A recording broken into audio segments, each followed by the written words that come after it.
A week or two.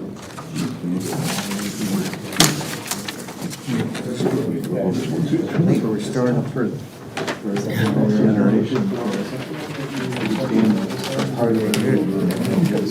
That's the problem. It's a week from that bit, that they don't know how to do it. Still would unless they go over the tapes.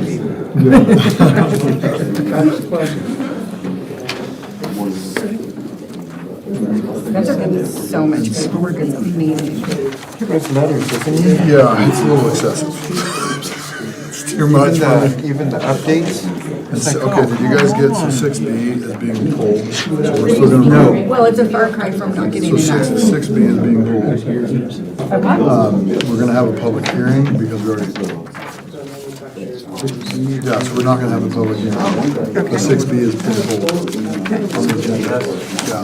I'm looking for my agenda. I grabbed my Say something, but I'll skip over pretty quick. That annexation thing. Okay. It's really hard to not encroach on your space. I get a little mucky. It's weird.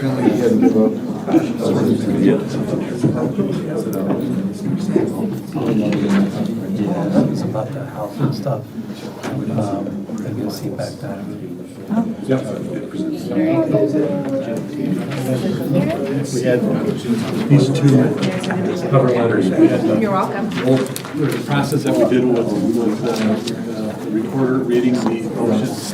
And these are the corrected ones, so if was ever, Whoever motions it. yeah, just, and use that as the script, so. For both of them? Yeah, for both of them. Some of you both want them out, give it away. Where's our cheat sheet for the motion? Oh, there, good. Yep, it's there. We're so bad. Oh.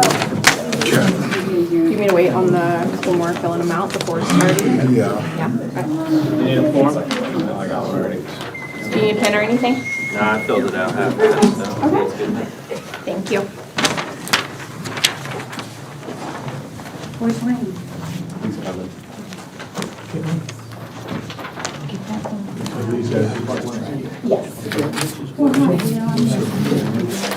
They were on the trail, yeah. Legal work cities housing. See these?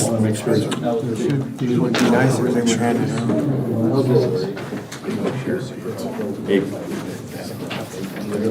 Not received well, but I'm sure.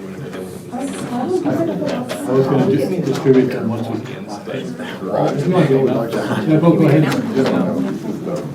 We missed the mark on a few things. God, small cities riled up about stuff in the training. Yes, two. Do you want both?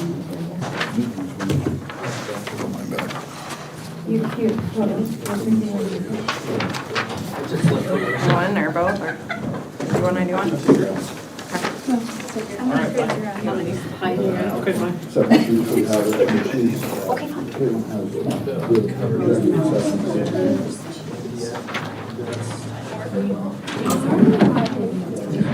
Kim and Kim. Sure. There you go.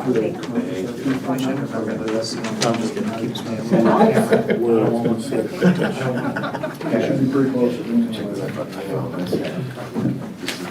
My son's fourth grade. You guys.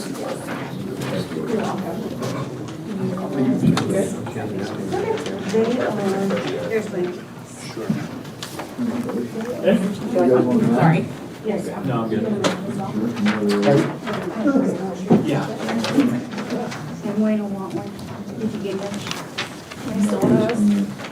Wayne, are you gonna come?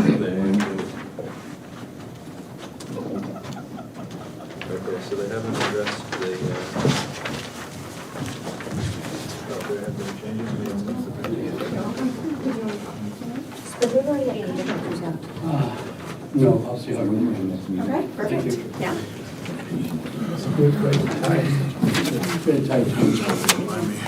Let's knock this out.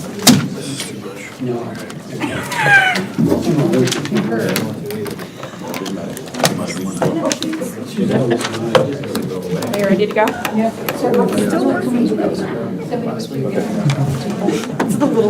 Hey, Brandon and Sheriff, I assume this is about the lid, right? What you want to speak about is Second Street? Yeah, I just had some questions about Okay. it. No, I just want to make sure, we're going to talk about, I'm going to let you guys speak when we get to that moment. So we'll go through the first little bit of the meeting and then we'll get there. And we had one meeting, and that's, paragraph is. Yeah, if you have a natural spot planned for us to talk, then you can just throw that away. It's just for that. Okay. No, but I'd like to see. One of the events they do, so, yeah.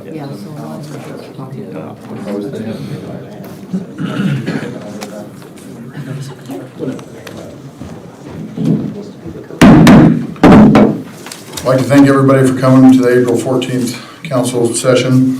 I want to take a minute before we pledge allegiance to the greatest flag this world's ever known. We've had some tragic loss here in City Hall. Heather Ward has lost her husband tragically last week in a car accident.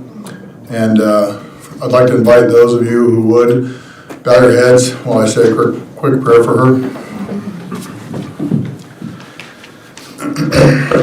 Heavenly Father, I would ask you to put your arms around Heather as she tries to begin healing from her overwhelming loss. Father, I ask that you protect her and watch over her, be with her and her family. Father, we know our treasures are in heaven and not of this physical world, but we just ask that you show Heather your light to ease her pain and so she can rise from these ashes and find you. In your great name we pray. Amen. Amen. All right, let's stand for the Pledge of Allegiance, please. Pledge allegiance to the flag of the United States of America and to the republic for which it stands, one nation, under God, indivisible, with liberty and justice for all.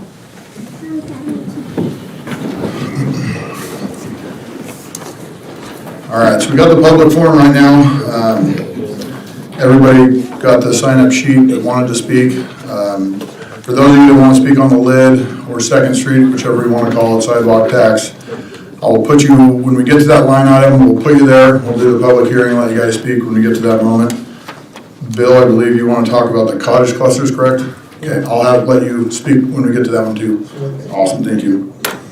Next is the mayor's report. And Is there any other public comment not related to the agenda? okay, I don't have any. Oh, okay. Yeah. We'll get to the mayor's report, and I would like to recognize Shelley Humble. Can you come up here and meet me in front?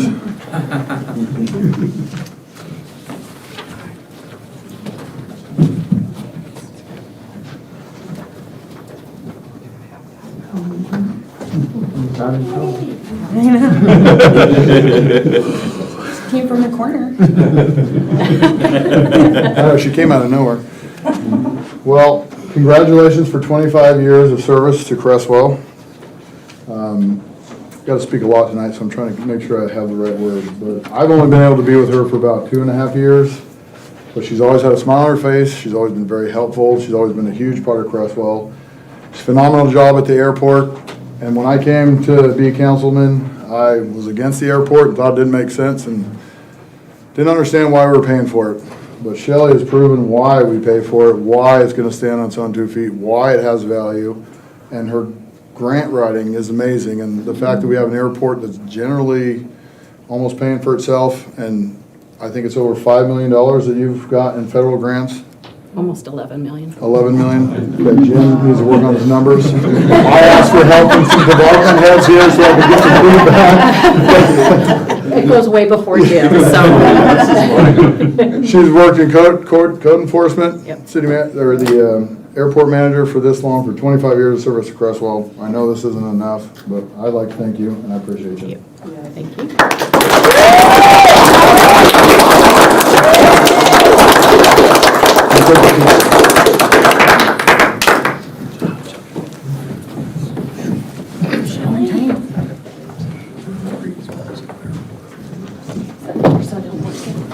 Best airport manager I know.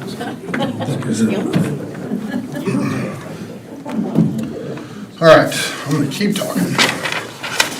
Next is our Arbor Day proclamation. I'll go ahead and read that real quick. Proclamation Arbor Day. In 1872, J. Sterling Morton proposed to the Nebraska Board of Agriculture that a special day be set aside for planting trees. And this holiday, called Arbor Day, was first observed with planting of more than 1 million trees in Nebraska. And Arbor Day is now observed throughout the nation and the world. And trees can reduce erosion of our precious topsoil by wind and water, cut heating and cooling costs, moderate the temperature, clean the air, produce life, giving oxygen, and provide habitat for our wildlife. And trees are a renewable resource, giving us paper, wood for our homes, fuel for our fires, and countless other wood products. And trees in our city increase property values, enhance economic vitality of business areas, and beautify our community. And trees, wherever they are planted, are a source of joy and spiritual renewal.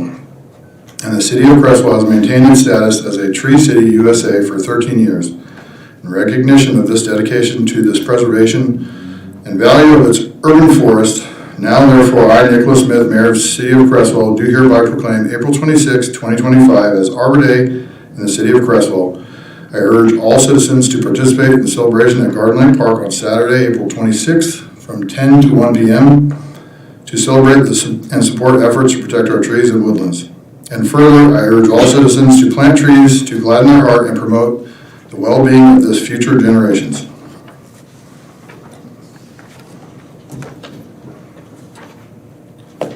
Next, we will go to appointment of Parks and Tree Board vacancy. I have appointed, David Van Cleve to the Parks and Tree Board with the consent of the council. Is there any objection to David Van Cleve being appointed to the Parks and Tree? No objections? Excellent. We'll move forward. David Van Cleve is our new Parks and Tree committee member. I don't think I see him. No? Okay.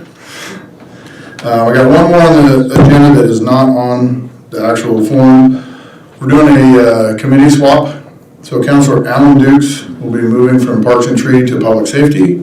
And Councilor Joe Morris will be moving from Public Safety to Parks and Tree. As long as no one in the council has any objections to that. Parks and Trees meeting pretty early and Alan still works. Joan has a little bit more free time. I was willing to swap with him, so we're going to try and make that work for him since he's still working then. Any objections? No? No objections. Okay. All right. Next is correspondence. Has anybody got any questions on correspondence or comments? Okay. Go to the consent calendar, where all items are considered routine unless pulled for correction. I would also like to add to the councilors, which we have not done in the past, is we added movie in the park ordinance on this because we've never voted no against allowing the movie to go later. So it is on here. You guys are allowed to pull it and we could discuss it and add it down to 6F if you wanted to, but ultimately we're just allowing movies in the park to go a little bit later than 10 p.m. So if all councilors are fine with that, we'll move forward on that one. Everybody had a chance to review the minutes and no objections, nothing be pulled. I'd be entertaining a motion to approve the minutes. Actually approve the consent. And the consent calendar. Right. Councilor Gold. I motion to approve the consent calendar as presented. Do I have a second? Councilor Morris. A second. All those in favor, please raise your hand. All those opposed, same sign. Motion passes unanimously. That brings us to the administrative report. Oh, excuse me, Mayor. I think don't we need a separate motion for the approval of the movies? I did not believe that we did. Spencer? No, with the consent calendar, and typically you've only used it for minutes, but your rules allow you to put any sorts of kind of non-controversial approvals on the consent calendar. And so by approving the consent calendar, you're approving everything that's on it. So, Okay, all right. and we've had discussion, Mayor Smith and I have had discussions about this, and you'll see more things on the consent calendar going forward. Any counselor can always pull that off that consent calendar for a separate discussion if there was more to talk about, but otherwise you can approve them all in one motion. Okay. Councilor Holt? Considering that not everybody was fully aware of that when we just did the vote, is there anybody that wishes to redo that process? I just want to make sure. I did ask to make sure, yeah, I did Okay. ask. You guys are allowed to pull it. We can make it 6F if you want to discuss it further. Yeah, I just want to make sure that nobody got caught in confusion. Thank you. Okay. Well, that'll go over unanimous decision here. We can move forward. So we'll go ahead with the administrative report. Spencer? We have a number of issues on the administrative report. The first is the various bills. Are there any questions that either Jim or I could answer on any of the bills? Councilors? I got one. Oh, go ahead. Go through. Just one. I'm looking at the big numbers, and I would assume, I'm pretty sure what I know what the West Tech's for, but there's one there down there that says MJ Hughes Construction. Is that related as well? Jim?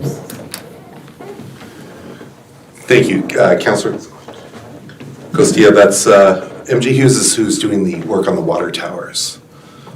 Yeah. So you'll see some invoices coming through for that. Thank you, Mr. Parker. I got one for Jim. I know what LCOG is, Land Council of Governments, but is that correct payment? And is that for the year? Yeah, $15,785.50? That's actually for some professional services. So they offer some planning services Okay. through LCOG, some hourly services. And that's actually to do an economic opportunities analysis, which is something we're doing in order to do a UGB expansion. We also received a grant from DLCD to pay for this project. And we have a rep from DLCD here tonight if you have any further questions about that. How much, if I can expand on that, how much education or consulting did we get? That seems really high. I was going to ask the same. Yeah, Curtis, can you elaborate on? Curtis, explain what that project is and what the involvement has been from the COG. So there's basically two building blocks to the urban growth boundary analysis, and the first one is a housing needs analysis, which we've already done and completed and adopted, and so the second part is the EOA, and because we have a deficit of employment land, so commercial and industrial land, this process is pretty thorough, and there's a whole list of statutes, demographic data, employment trends, buildable land inventory analyses that we have to look at in order to have an official economic opportunities analysis. So it is pretty thorough, and it's beyond my capabilities, so I have to hire it out. Okay.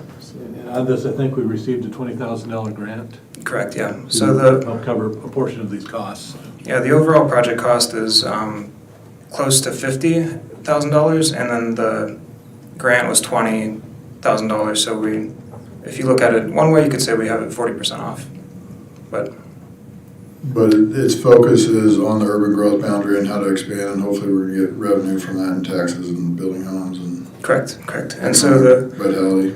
the economic plan, it's looking like it's going to justify about a 10-acre expansion for commercial land.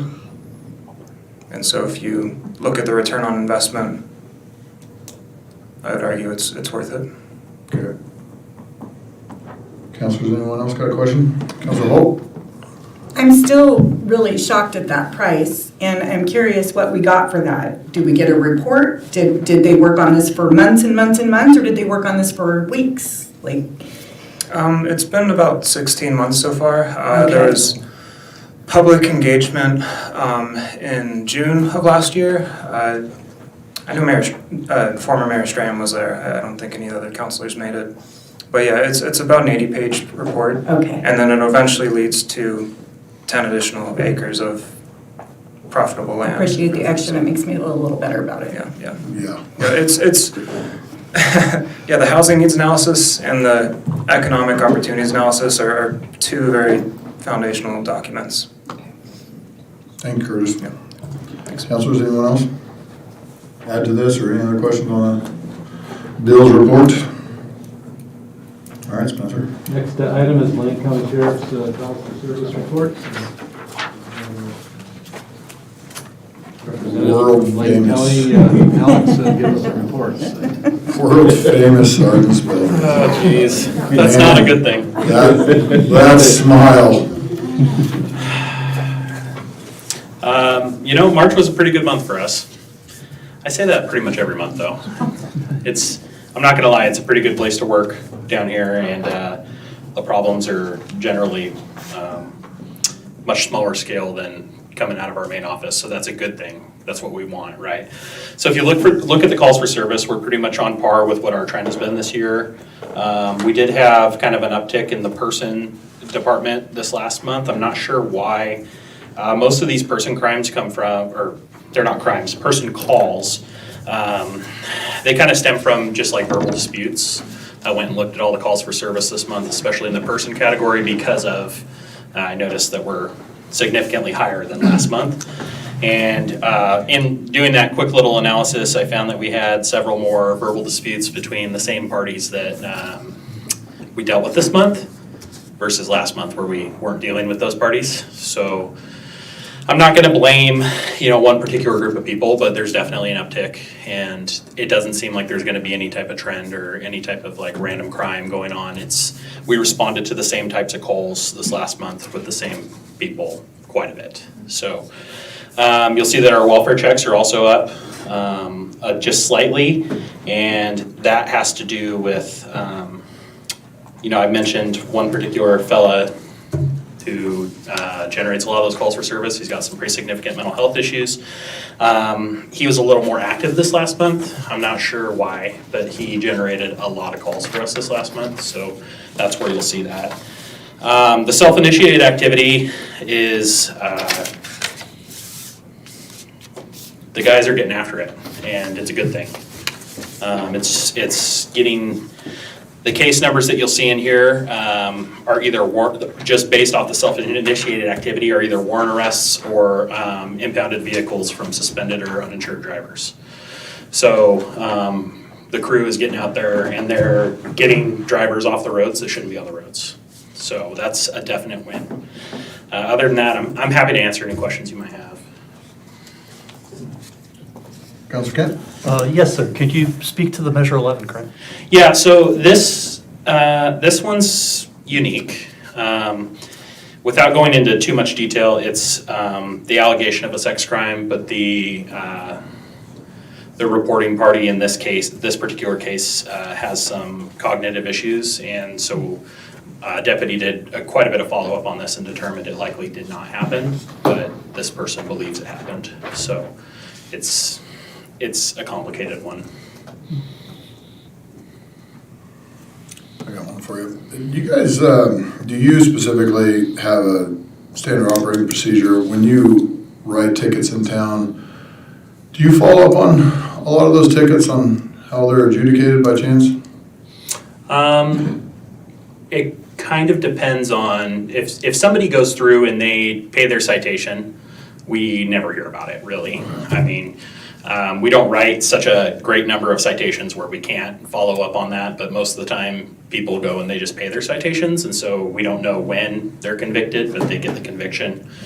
The people that go through municipal court and actually go to court, there's generally a deputy at court, unless there's some sort of priority call for service, and so we usually hear about those in that way. And then if somebody decides to take their citation to trial, then obviously we have to appear for the trial, so. You're feeling supported from Creswell's Yeah. judge? Feeling Yeah. supported. Okay. Yes. Anyone else? Councilor Holt? You guys have really stepped up the self-initiated activity, and I really appreciate that. I don't know if I can ask about this or not, but I'm going to. And you can tell me no, I'm not going to answer if I can't. But Okay.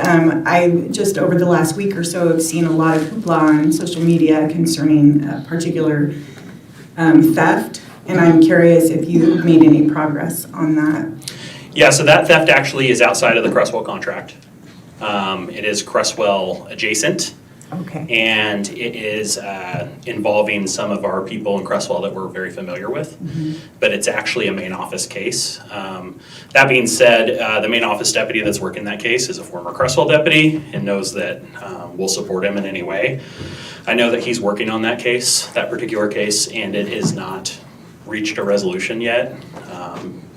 I don't know all the details of it, but it's pretty complicated in the sense that there's maybe some dispute over ownership, is my understanding. So I know exactly what case you're talking about. I appreciate. It's in progress. I appreciate the update and the knowledge that it's not within your jurisdiction. It's good to know. Yeah, and we're, you know, as I've said before, we're happy to help, especially a case like that. It is Creswell adjacent, and we'll help in any way. And even if that deputy were to say, hey, my caseload's getting pretty big, one of us would just take it over. I mean, it is a Creswell case as far as I'm concerned. It's just slightly outside of the contract. Appreciate it. Thank you. Councilor, anything else? Sergeant Spelter, world famous smile. Thank you, sir. I do have one more interesting tidbit that just came to mind.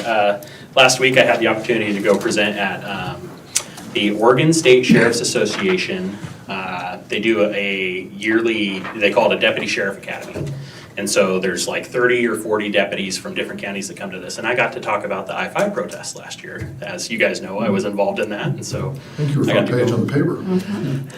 And all over social media. Yeah. And of course, they get the picture of me looking about as mean as it gets, so. That's why you're famous. That's right, we claim you. Councilor Castillo? Just one quick, well, great job, got a speeding citation this month, or last month. But I do, it was kind of a question for on the report. Is there a way to show like for the year of speeding citations? So there's no way for me to, so yes and no.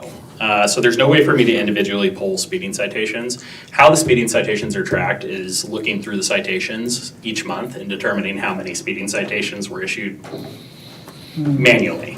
There's no way to like build a report like that. If that's something that we want to start tracking yearly, we can, or if we want to track total citations, we can track that. It's just a matter of, you know, counting at the end of the month, which can be done. So. The best of my knowledge, I think it's 6 for the year. I'm not That sure. come on this report, or the reports we see. It's probably about that number for speeding only. Yes. I would say that we write very few speeding citations compared to stop sign and cell phone citations or the majority of citations in Creswell, or driving uninsured, driving while suspended. Sure. And just personally, those would be the only ones that I would be interested in, just to be able to advocate that, hey, our guys are writing speeding citations. Yeah. So that would be the only reason.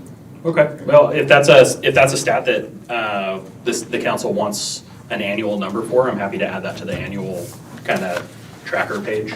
Sure, if it's a big hassle, I can track it myself, just the ones that we get on the report. Sure. Thank you, Sergeant. Yeah. Anyone else before we let them go? You're free to leave, sir. All right.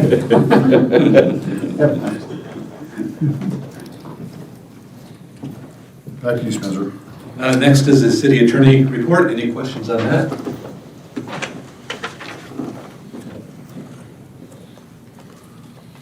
Didn't appear so. Next one is the code enforcement report. Any questions on that?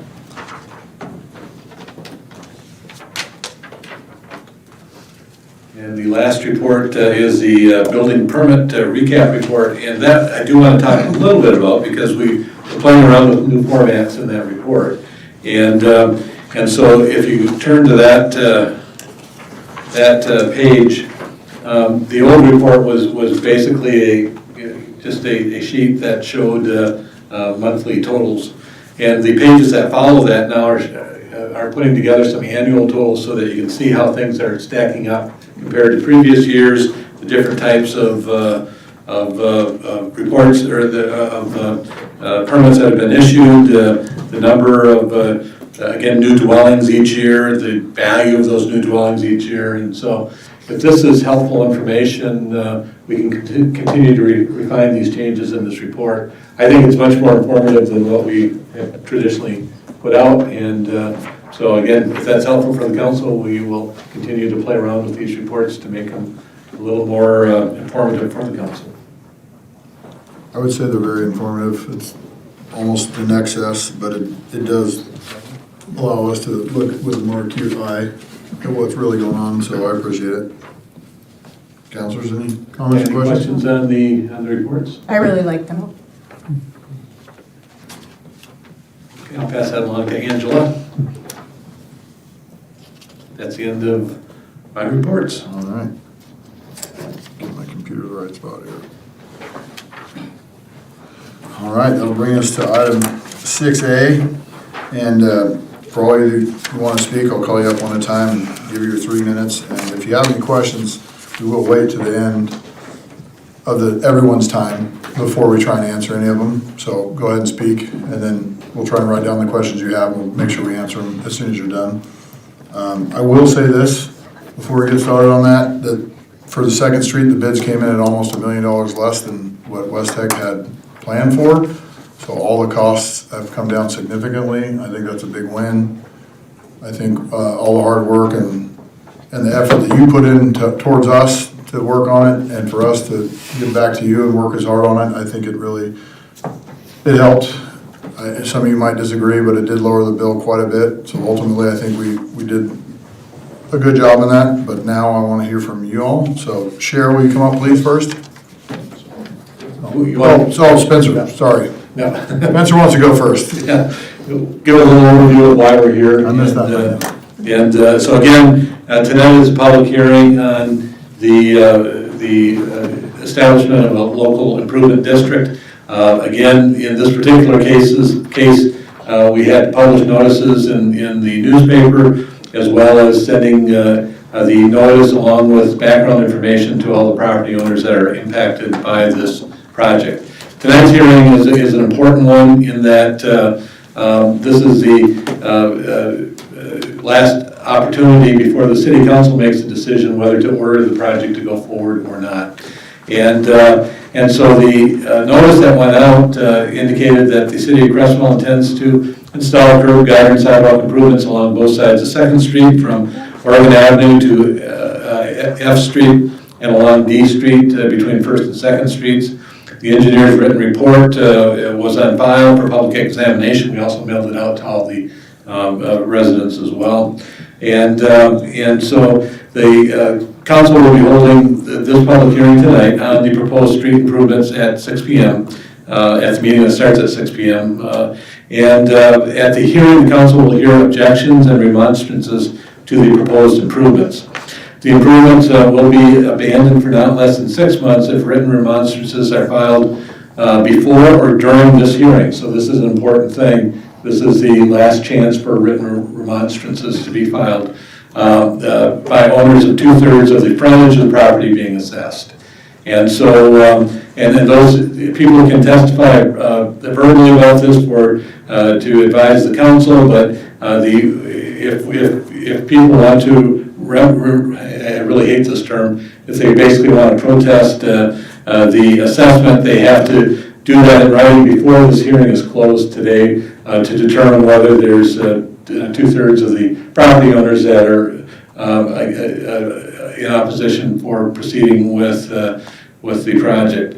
As the mayor indicated, bids were taken on this project on Tuesday of this past week, and she's been distributed with what the impact of the bids are on the sidewalk improvements that are proposed for this project. I think those were distributed to folks in the audience tonight. Again, this step is the step at which the council will have to make a decision whether to order the improvements to go forward or not. If the improvements are ordered to go forward, there's a later agenda item in which the council will be considering the bids for this project. Originally, the total cost of curbs, gutter, and sidewalks were part of the costs that were going to be assessed to the property owners based on the policy that the council had approved back a couple of years ago to tie in LIDs with the fees that are collected on the utility bills for transportation projects, and that was kind of the structure that was in place. LIDs historically have been used by the city, and as I indicated in this report, this would be LID number 16 if it's approved tonight. There was a period of time when LIDs were not used. But that recommendation came about as part of a work group that the city council had appointed back a couple of years ago to determine how can we afford to proceed with street projects.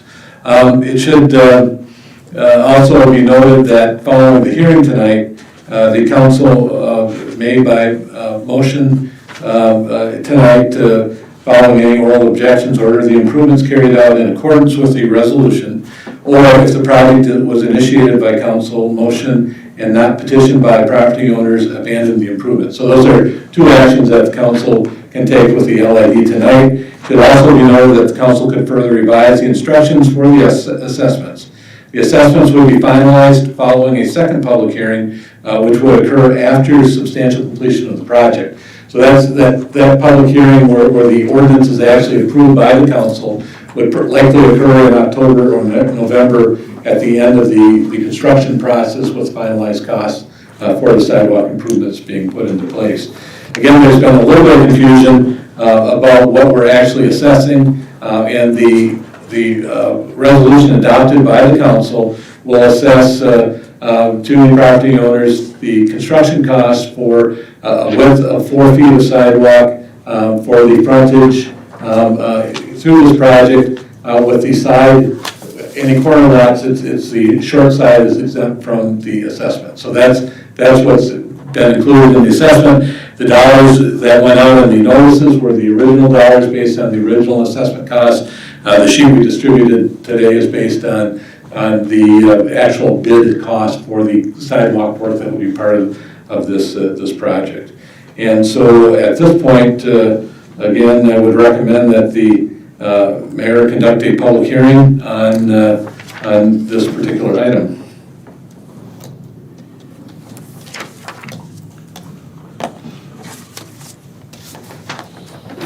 All right, well, I'm gonna start with the public forum first, and so now, Sheriff, would you like to come up? Yeah, you should open the public hearing. We gotta do the public hearing first? Yeah, this is the public hearing, so. Okay.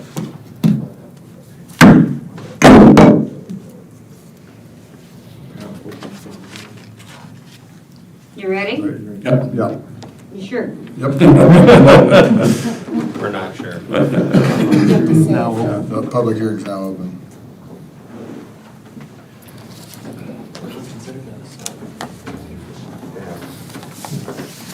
Sherry Waltman, 149 South Second Street. Sorry, Spencer, I have a hard time completely understanding when you're talking. So, these numbers still can change and go up? No. These are that. Even at the end of the project, if there's, Yeah, this is supposed to be a public hearing. We'll answer your questions at the end of the hearing. so, that's a question. Second, Cliff stopped in when I was trying to get the meter box looked at because it's still wet. But he made the comment that nobody's fence was going to be taken down, that the sidewalk was going to be built 4 feet, like 2 feet, so many inches on each side of where the meter boxes stand. So our properties are not going to be affected? That is a question I want to know. Okay. Okay, how that's gonna work. As for this plan, it's, I can't read it. And I don't know what this is showing. I've got all the others, but this seems to be minus some parts. So I don't know what that is. When you assess the price, you have me down as 100-foot lot. Okay. Like I said last time, we've opened up a can of worms. The lots don't quite measure out. Now, most of us probably we didn't even look at it. We bought our homes, we lived. Now this is brought up to fact is where's actually our property? How does this fit in? So either we just exist with our fencing and measure it then, or what do we do? That is a question I'd like to have answered, because I asked, and the other thing I questioned Cliff on, if you guys are not going into our property and you're gonna build a sidewalk just by the meters, I do want your right-of-way, which you call your 60 feet marked, because I will move my fence, because I don't want to ever do this again with you guys. That is something I would like.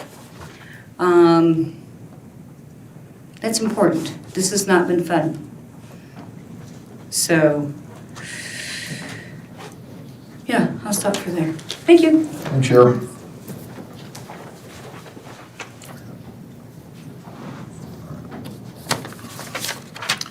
Brandon, you're next, sir.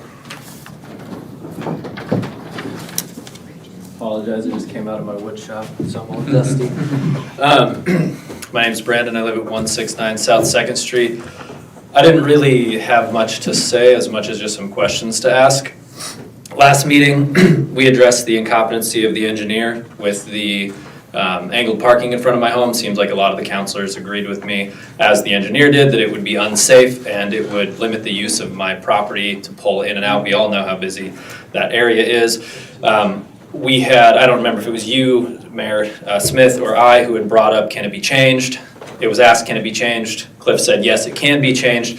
I don't know if that was a statement or if that was a question to Cliff to look into that, to actually make changes. So I'm curious if those changes are able to be made or are going to be made or have been denied. The other question that I have that I'd like answered is on the property lines. There's been a lot of dispute and I guess clarification on what right-of-way versus property lines and what's going on. What we consider our property, I think, is the layman's term of what we're saying is where our fences are. And so I'm curious, if you look at the plans, it appears that because of the angled parking, my property is the only one that's being affected with a hard barrier where it jets back into what I currently use as my yard. I'm curious if that's changing with the information that Sharon passed on about Cliff saying the fences aren't coming down. I wasn't told that, so I'm not stating he said it. I'm just reiterating what she just said. I'd be curious to know if I will still be affected when the rest of the neighbors aren't. So that kind of concerns me, why I would be singled out, mainly because I'm just in front of the business, I guess, but doesn't seem very fair for me when we're all paying the same amount.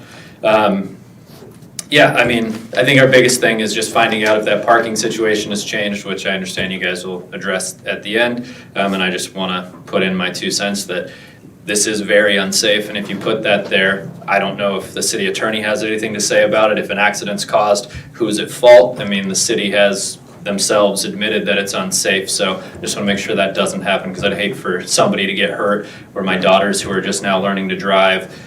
You know, I just think it's unsafe, and it shouldn't be done when it's been told by the people who did it that it's a bad idea, or sorry, unsafe is what they said. I guess I'll yield my time, that's all I had.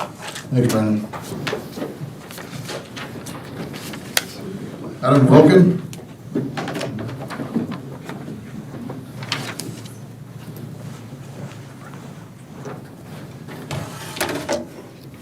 Oops.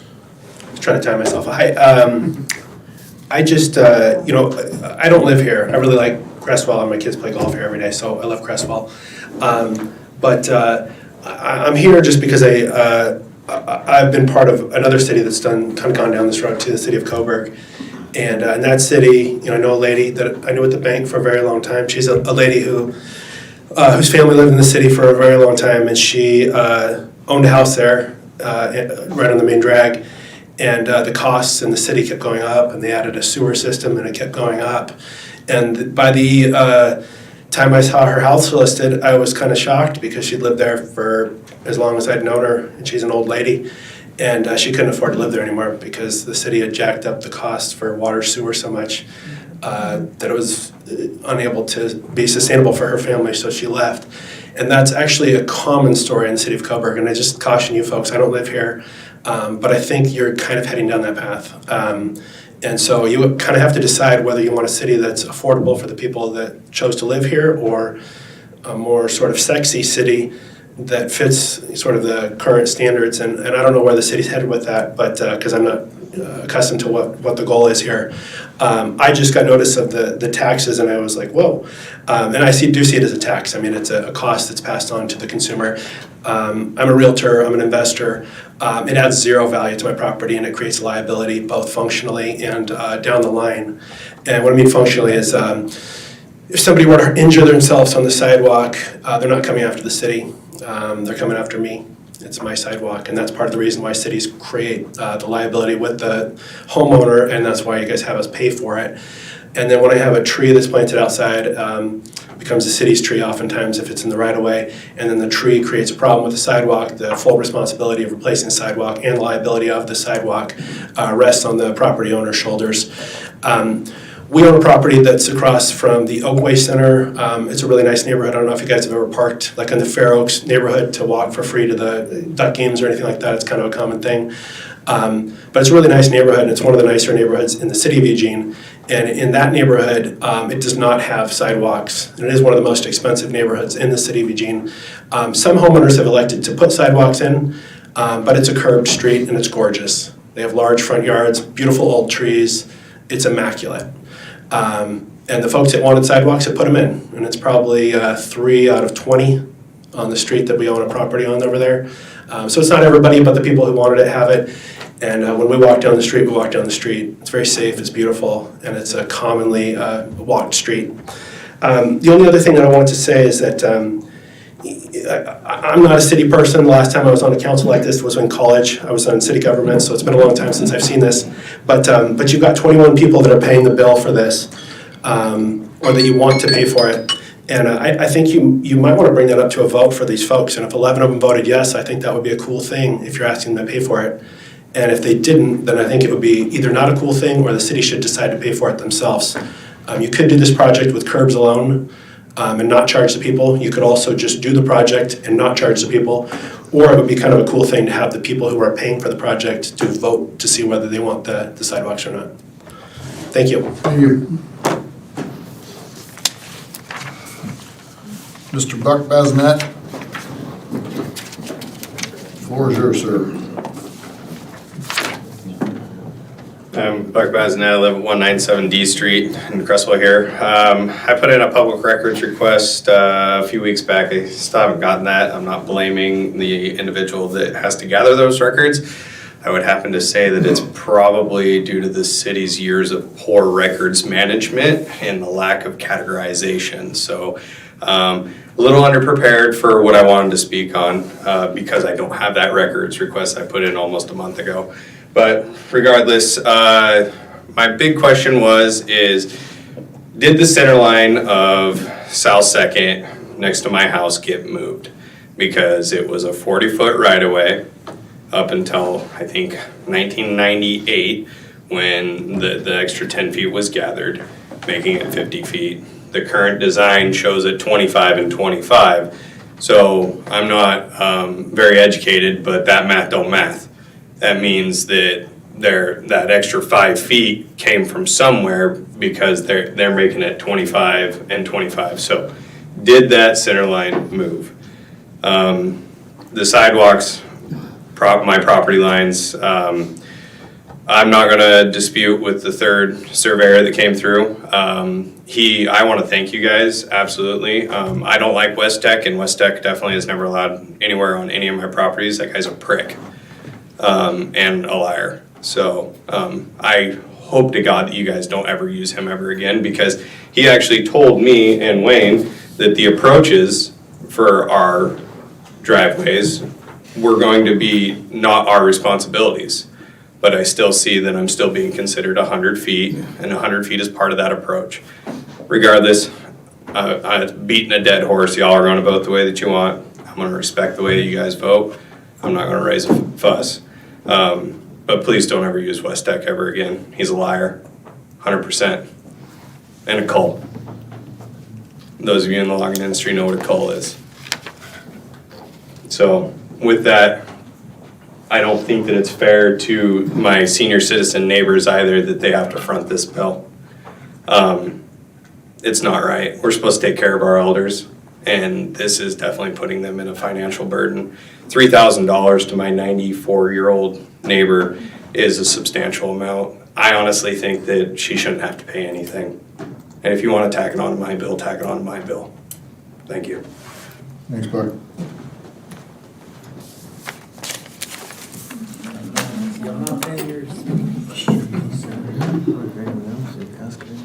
Anyone else want to add to the lid, Second Street?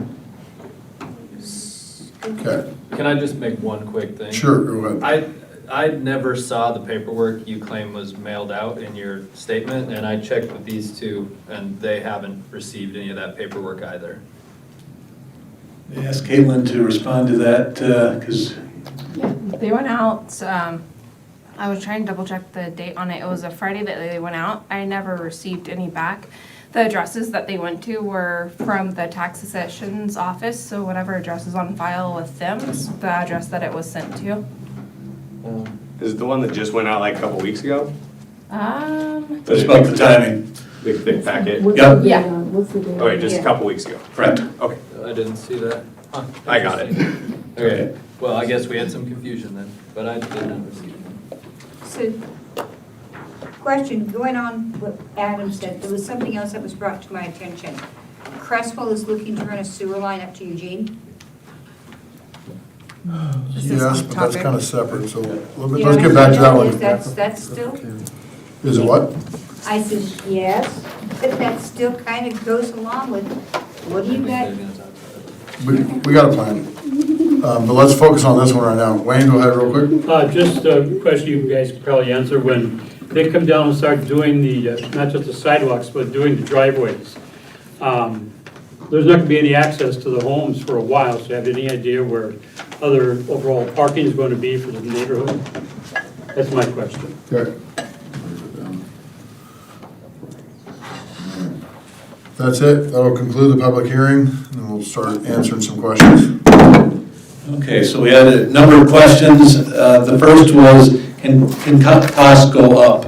And the cost that you have on your sheet there is the base cost of the sidewalks. We've added in a 15% contingency, just in case there's anything unanticipated that would drive the costs up.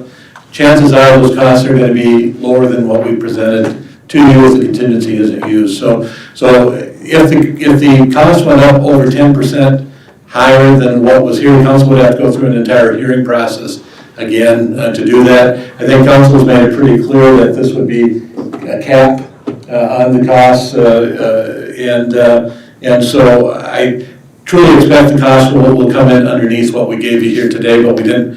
We rather would tell you a little more and have it come in less than have it go the other direction. So, but if it did go up more than 10%, higher than what we've got in this last sheet, then it'd go through another hearing process to take hearings from questions from the property owners to determine that final amount. So I think it's unlikely council would go higher than these costs, but if they did, they'd have to go through a hearing process if it was 10% or more higher than this according to ordinance. On the meter box, I'm going to ask our Public Works Director to respond to that because I'm not sure I followed the question there. So Cliff, do you want to, and would you come up to the podiums? Yeah.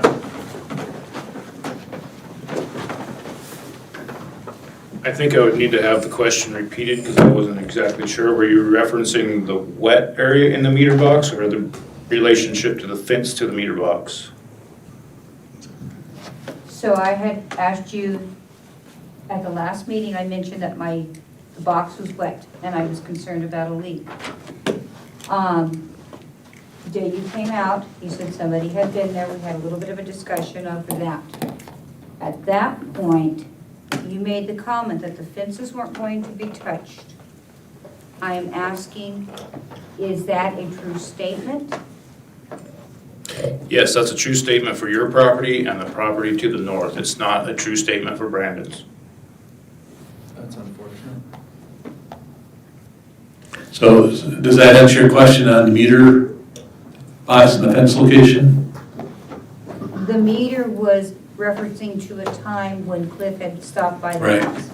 Okay, But no, the project is being constructed without addressing the fences on the two lines that Cliff had talked about. So your fence would not be impacted by the construction. And then the last question you had was on the surveying of a 100-foot lot and what do you do with the lot. You know, surveys you know, these are subdivisions that were established, where your house, that subdivision was established in 1879.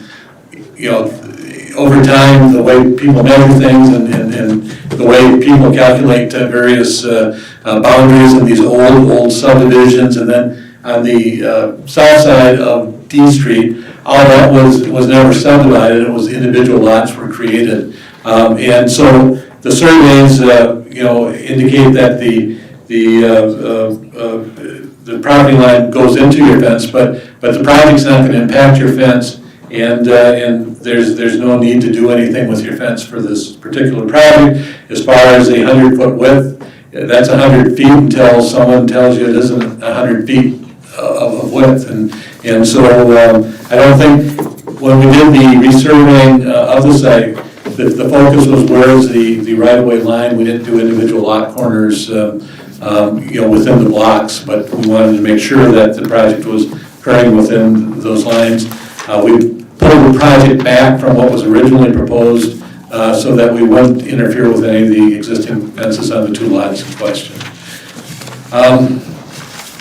On Brandon's question on the angle parking, the only decision that's been made at this point is elimination of that one parking space at the that was jutting into your where your new driveway would be built. That's still a question that you know can be further discussed with council. Again, tonight's hearing isn't dealing with specific designs of the street, but that's something that we can discuss with council at the next work session on that specific question to see if they want to make a change in the design beyond where we're at right now. So that hasn't been decided at this point as far as whether there's going to be a change or not. So that's, again, something council can discuss at the next work session to see if they want to make that change. So I'd encourage you to participate in that work session. Then you had, did you have another question on property lines beyond the parking? Well, I think His Cliff fence. just answered it, how Okay. my fence is being affected while my neighbors aren't, so that we can have this horrendous angled parking. Right, so that's something I would, subject to the mayor, allow some time at the next work session to talk about that specific design issue. That's Might I ask one thing real quick? When you vote to approve all of this tonight, is there any back end way that then those changes couldn't be made in the future? No, it doesn't restrict any of those changes. Okay. What the decision that council will make tonight is to order that the project go forward with the assessment. It's basically dealing with the assessment. If there's modifications in design, that's something that can be done prior to the actual construction occurring. So you aren't being precluded from making a change by any action the council makes tonight. We will 100% discuss that at a work session to make sure that is figured out long before that happens and try and come up with an answer for you that works out best for both of us, more importantly you. And I got a question for you, for possibly Cliff or Spencer as well. If his fence is coming down, you know, is there something that we can do for that? Or is that completely separate in the future? Is that another work session? I think that's something we can talk about, and when we can narrow down to some very specific issues, it's a little easier to work those issues out. Okay. And I think it'd be appropriate to talk about that in 2 weeks at a work session. Yeah, we've been told from the beginning, anything that comes down will be put back up, so I guess we'd like some clarification if Yep. that's true. Okay? Okay, Spencer, Yes? I have a question that I did state was, you guys aren't touching any of our fences on the two north, mine and the neighbors. I want you guys to mark where your right-of-way is.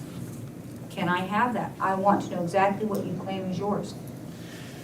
And I think, and I have Cliff respond to that as well, but I think they'll be marking the right-of-way as they're doing the layout for this project. But do you know, will the right-of-way be clearly marked?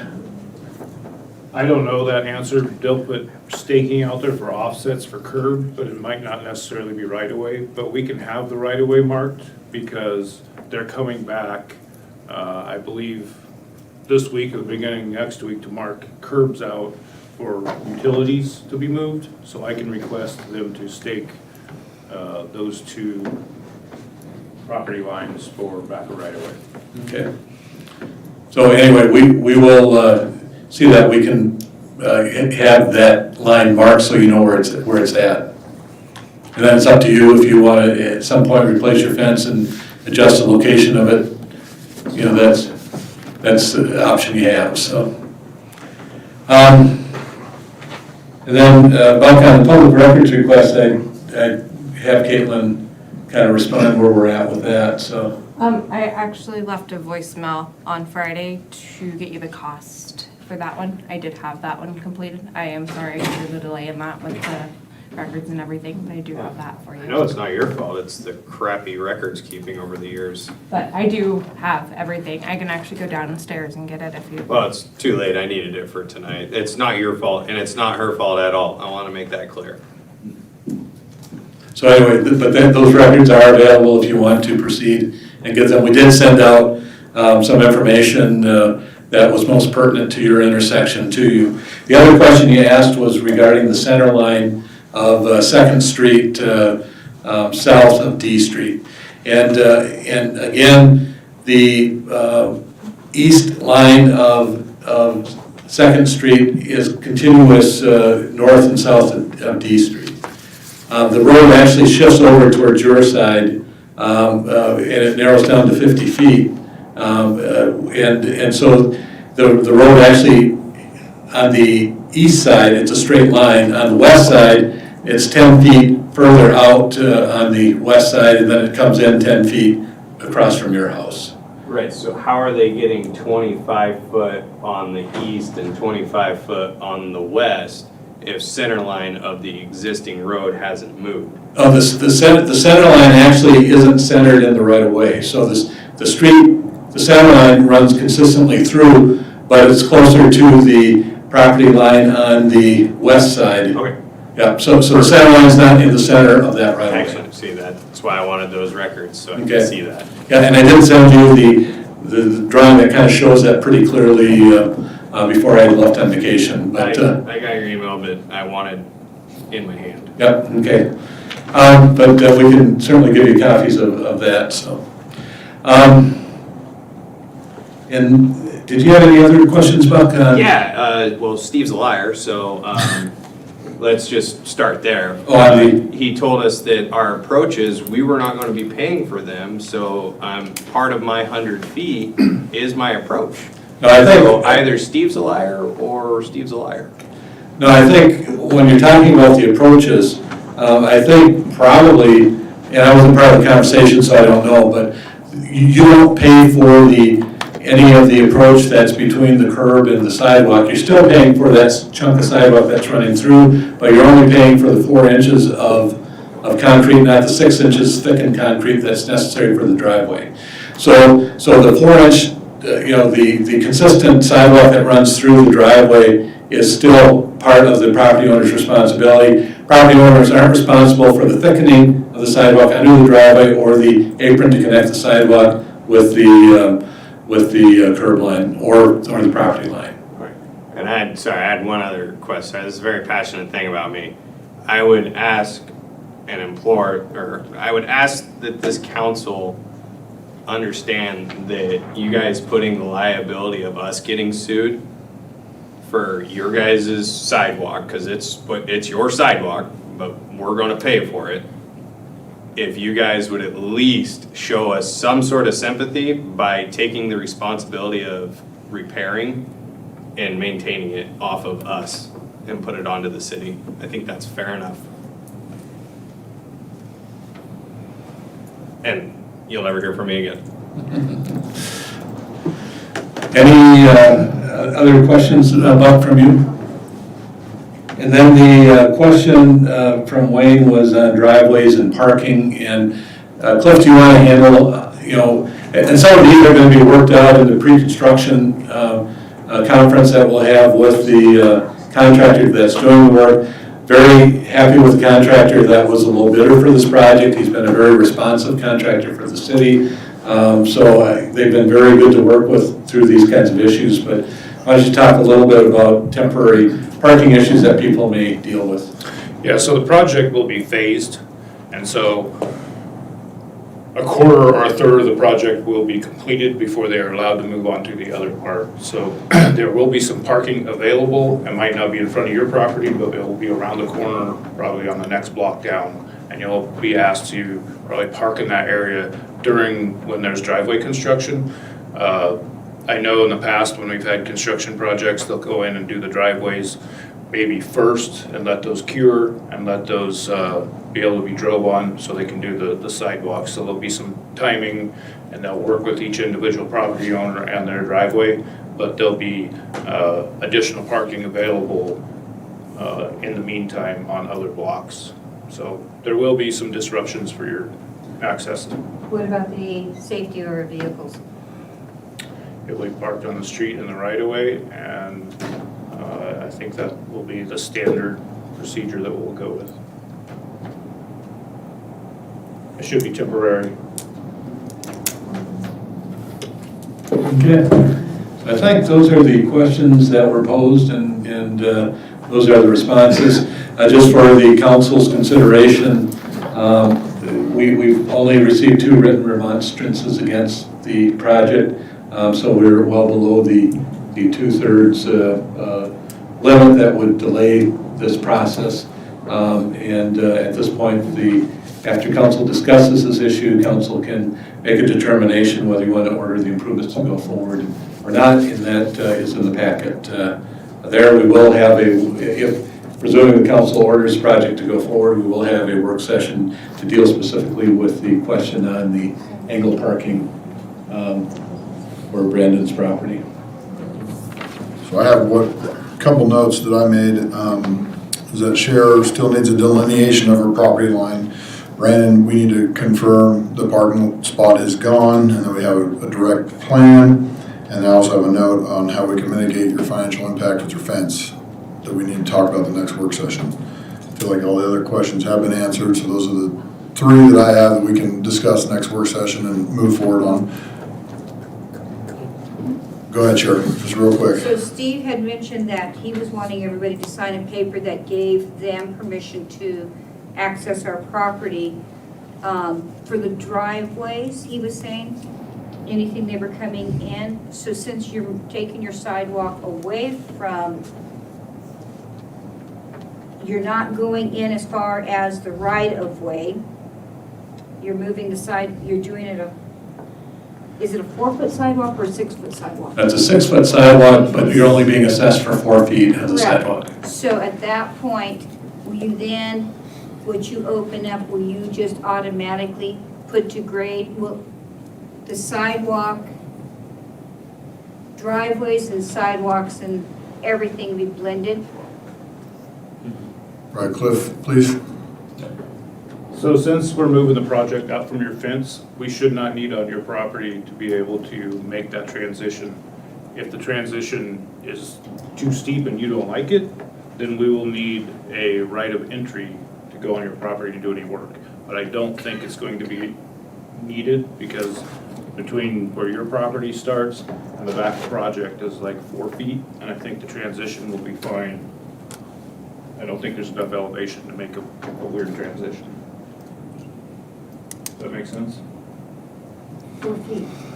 You're From saying back of this- sidewalk, in the project, to your property, there'll be 4 feet of extra right-of-way approximately in that area that they can make a slope down to get to your existing driveway. Without going onto your property. Without going on their is property. But if it worked out where we had to go onto your property, then we would ask for a right of entry Okay. to do that. Are you saying there's 4 feet that from the existing sidewalk right now, you're back 4 feet into my property? No. Out into the right-of-way. Okay. Yeah, everything's in the right of way, and the sidewalk itself, from the edge of the sidewalk to the right of way line, which isn't where your fence line is, but to the right of way line, there'll still be a 4-foot distance. So they can do all that construction work within the right of way, so they don't have to encroach into your property. Unless there's a need for the transition of the driveway, which that'll be determined as we get into the construction. And that would be something we would consult with you on. There was one thing that wasn't addressed. What was that? Cher had made the comment about how do we know what you're assessing, and you had made that we're not surveying individual lot lines. However, the survey shows that our block is only 247 feet or so, but that each lot is 50 feet, so there's roughly 3 feet or so that is being assessed to somebody, but it's actually not there, and I think that's more what her question was. And how are you going to determine what each lot owes if the plats show 50 feet lots, but the survey shows that the entire block doesn't equal 250 feet? Sure. I think that was her question. Yeah, the process for tonight is really using the lots of record as we understand it by the property maps, and so that assessment's that's the methodology that's going to be used to develop this assessment. That in October or November there'll be a second hearing. At that hearing, that's the point where someone could say, I don't really have 100 feet, I've got 98 feet, and I should be assessed for 98 feet. Council will consider that information as part of that hearing to determine whether there'd be an adjustment on the assessment. So that's the decision on any differences in lot measurements or any of those sort of very specific lot issues would be dealt with prior to them finalizing the assessment in October or November, whenever the substantial completion is reached on the project. Thank you. Okay, so we're gonna move on. And I'm entertaining a motion.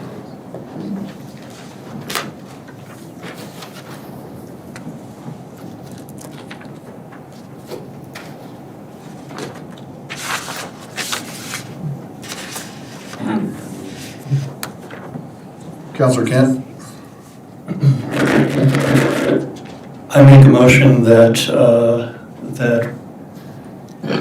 we continue with the project and pay for it using TUF funds. I believe we're already doing it. Is that appropriate? Is that appropriate motion? Entirely with TUF funds. Yeah, so We're making a separate motion. Yeah, it's an appropriate motion to make. It's different than the recommended motion, so. Do I have a second to Counselor Kent's motion? I believe we already are using the tough fees. I think it needs to be worded differently.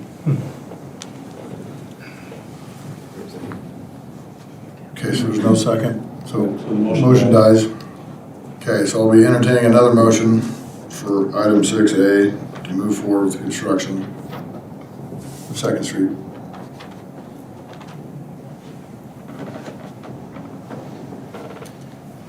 Councilor Castillo? I move adoption of order 2025-01 in order to proceed with the construction of curb, gutter, and sidewalk improvements on 2nd Street between Oregon Avenue and F Street and D Street between 2nd Street and 1st Street in accordance with resolution 2025-05. Thank you. Do I have a second? Councilor Morris? A second. Councilor Morris seconds. All those in favor, please raise your hand. First, What? any discussion? Any further discussion? Yeah, I have discussion. Councilor Holt? We have a lot tonight. This is very confusing. What specifically, does this establish the lid if we vote yes on this? The order itself proceeds with the lid. The finalization of the lid is done in October or November. Okay. And council could modify that prior to the adoption at any point in that process. Okay. But this moves the project forward with the concept of the lid as outlined in the resolution, previous resolution. Okay. Then I do have a few questions based on mostly Mr. Wilkins' commentary. I appreciate it. Today is the first day that I realized why they charge us for the sidewalks. I really appreciate you bringing that to my attention. I've always wondered that. I am responsible for the sidewalk in front of my own home, and I think everyone is really. But that transfer of liability That kind of disgusts me. I think that's done on purpose, and just like the TUF, in my opinion on the TUF, I think a lid is just a disguised tax. And I think it's disappointing that cities have chosen to do that to their residents. And I think case in point, you know, the story you told about your neighbor and how it has affected many people has forced their hand to move. And I don't want that to happen in Creswell. So another thing I wanted to bring up or ask about, Spencer, you said that we've done, this would be the 16th lid that Creswell has done? Correct. Does that include A Street?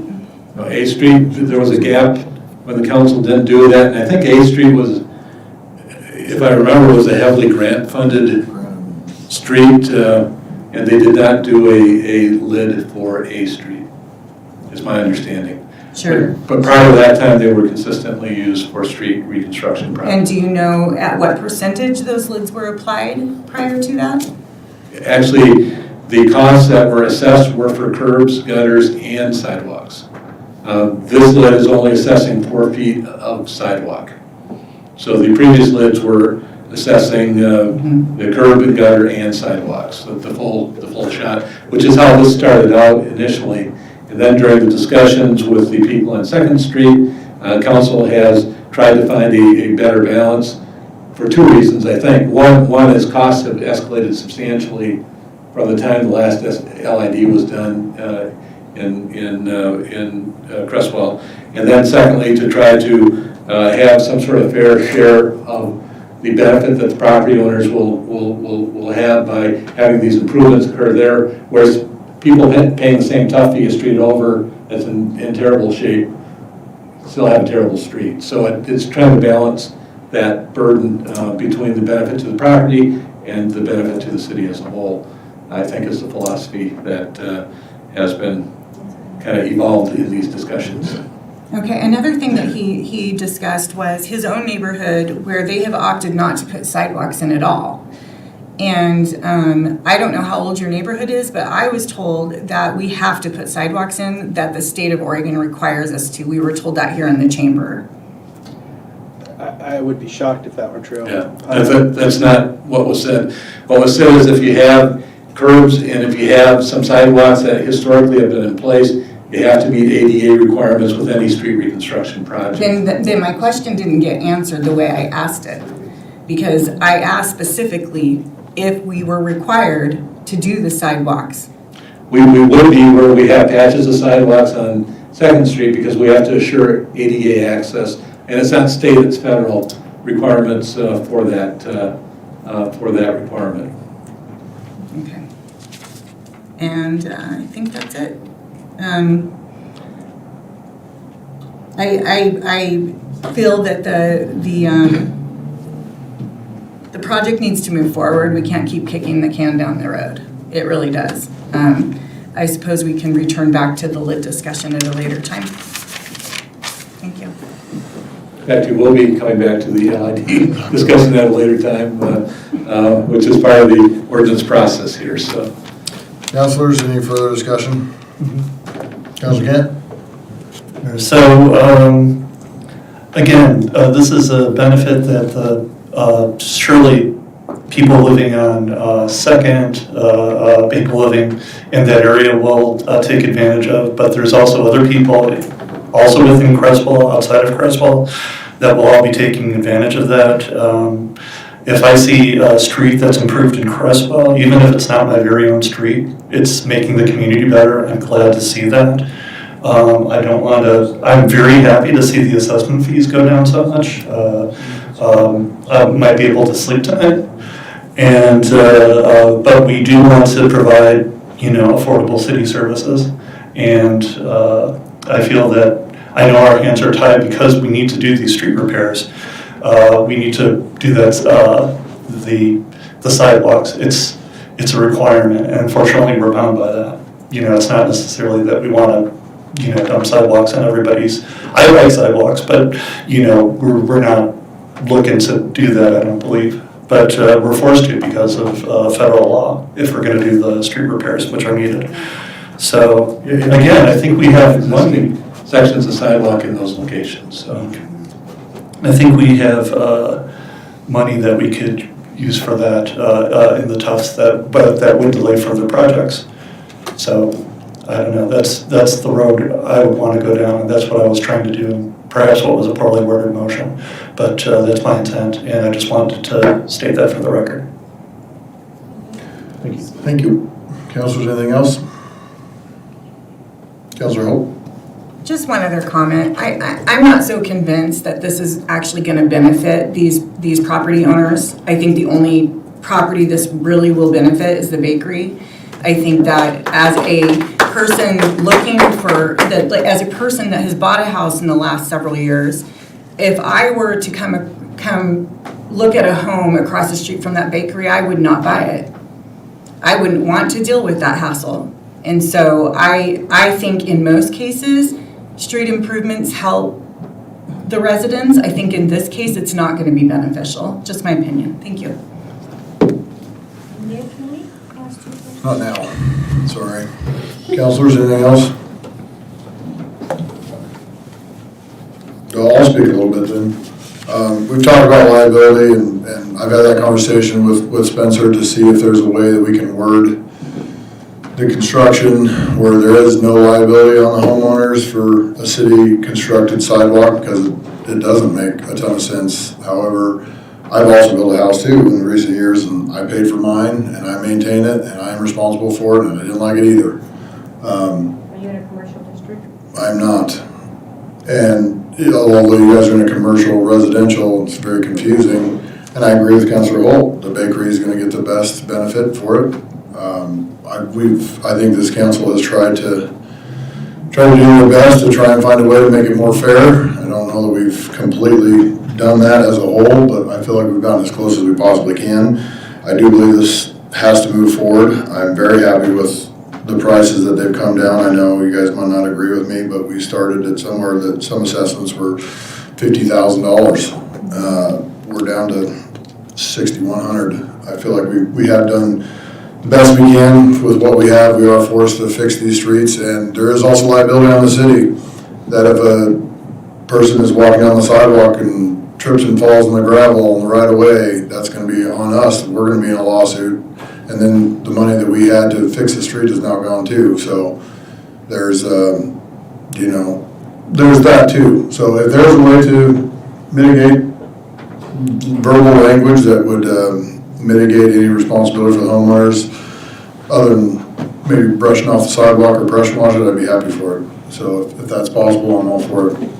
Spencer? And just one thing on the sidewalk liability, there really has to be kind of a gross negligence for a sidewalk liability suit to go through. If someone has created barriers across their sidewalk, or the sidewalk has a huge differential in there, those are the situation. I did ask Jim Piper today to look back and see how many lawsuit claims, or how many claims we've had on sidewalk issues over sidewalks.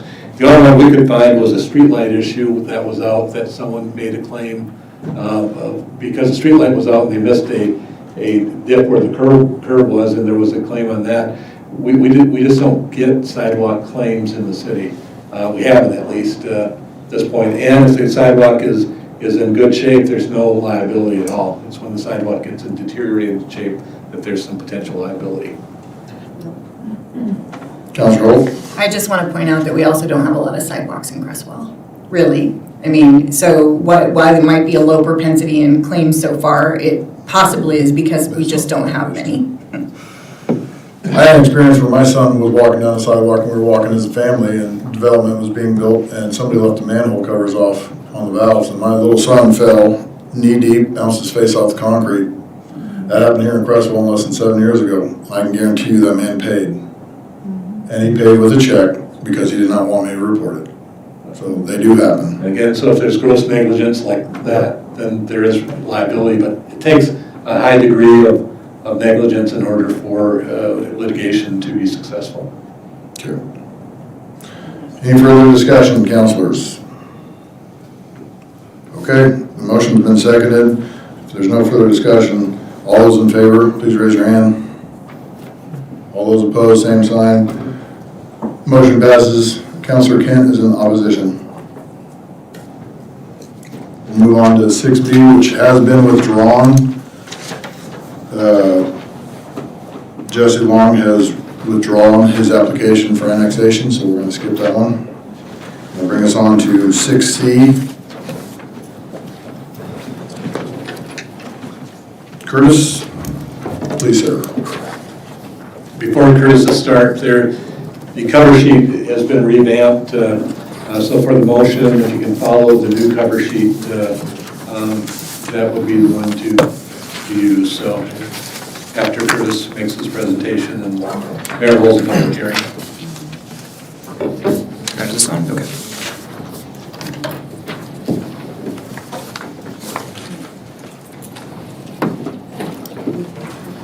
All right, well, good evening. So tonight in front of you is a development code amendment that's looking at our cottage cluster code. And so cottage clusters, I've been thinking about exactly how I want to present this topic, and they're kind of a housing type that's in between single-family homes and apartments. So for people who would like to own a single-family home but can't afford one yet, so maybe this could be people very young in the workforce. These could be people who are recently divorced. These could be seniors who are living alone and would like to downsize. This could be your municipal employees, your teachers who work at Creswell, looking at kind of a smaller housing type. And I think according to Zillow, Redfin, some of the real estate sites, the average home for sale in Creswell is around $400,000. And to afford a home of about 400 grand, you have to make about 100 grand. And so it's just, home prices are going up. And so the Planning Commission, we looked at our cottage cluster code, and kind of the end result is that we think that the new proposed code is just better, and we think it better serves Creswell. The existing code says that a cottage cluster is 2 to 4 units, and each unit is up to 1,200 square feet. And the point of cottage clusters is to kind of be an affordable option, and a 1,200 square foot home can get expensive pretty quickly. And so Planning Commission, we looked at cottage clusters around the state, and we landed on this example that's within Salem. And all the cottages in Salem and the development, there's actually 2 developments, are in between 600 and 800 square feet. And so we looked at our cottage cluster code, and we revised the maximum per cottage size to be 800 square feet. So if we're going to try to allow for an affordable option, let's actually make sure that it is affordable. And so with that amendment, we also thought it was a good idea to increase the required density of cottage clusters, and that is for a variety of reasons. One is because they're inherently small units, so you can fit more on a piece of property than you can a single family house. Another way is you have more users at each cottage cluster site, so you have more people paying the water bill, paying the sewer bill, paying the tough fees, all these things that are adding up to a lot of our infrastructure costs. And we just had a lengthy discussion that these things are really hard to fund, and cottage clusters are not by any means the silver bullet to pay for infrastructure long term, but they do better pay for themselves, better pay for those city services.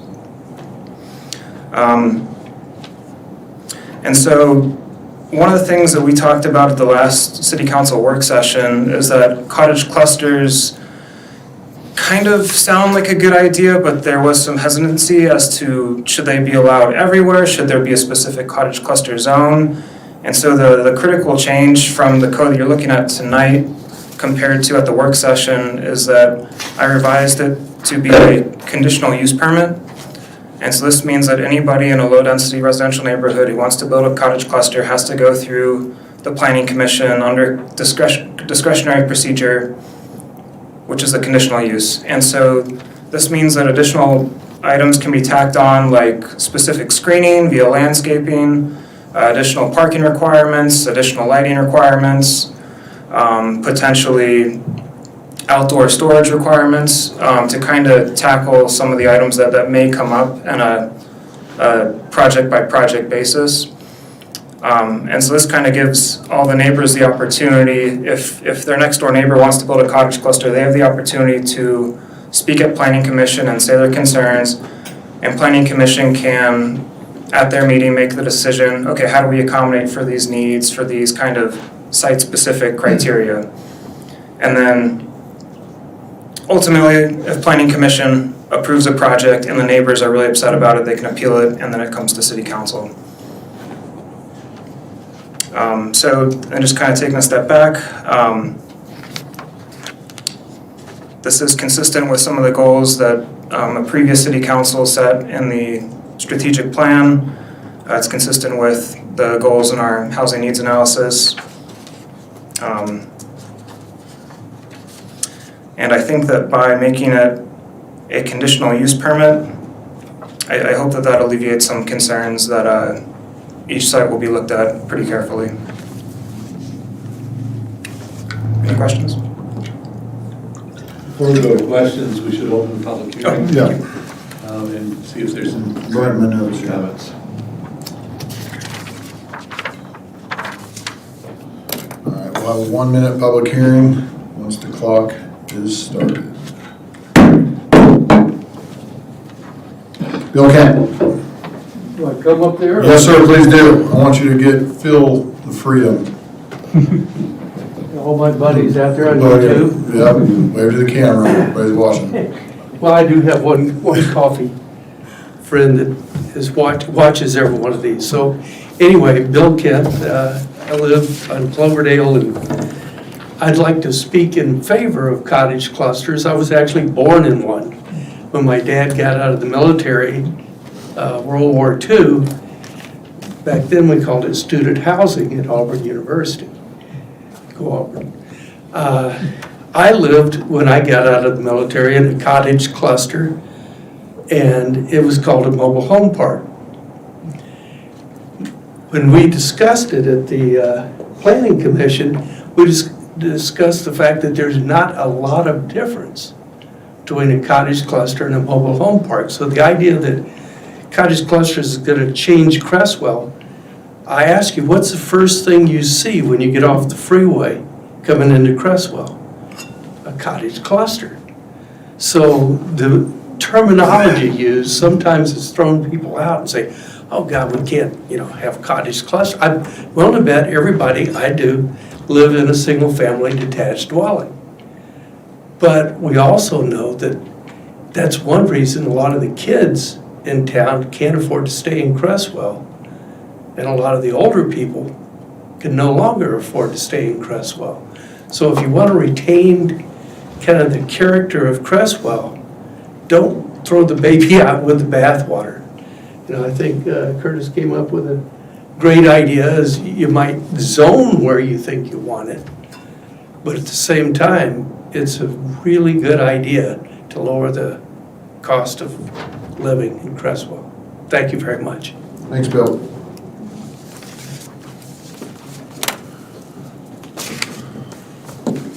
I need to do another 1 minute to see if anybody else wants to randomly speak. I guess if you do the 1 minute, is that Anybody else? Anybody else want to speak on the cottage clusters? You look familiar. I feel like you've been here Oh, I before. am. I'm here. Somebody left their notes up here. So cottage clusters, that's something else. I have a friend up in Eugene. He has taken and he has moved homes. These are not little homes. It's basically what your sign is talking about is, the word will come back to me. But over by Owen's Rose Garden, we have 2 sets of these areas where you have 4 homes. They have a common area. There's one there, there's one over maybe Lincoln or Lawrence. There's another one. They've been there for years. And it works, and there's never been issues. But like I said, these are regular homes that he has literally moved by truck and trailers and placed in a position where they are all facing. Seriously, go walk around and see what these things are. don't panic. They can be done in a very good way. And yes, when I talk to people, when I go places, you are trying to become something that Creswell was never meant to be. You are pricing people out. Thank you. Thank you.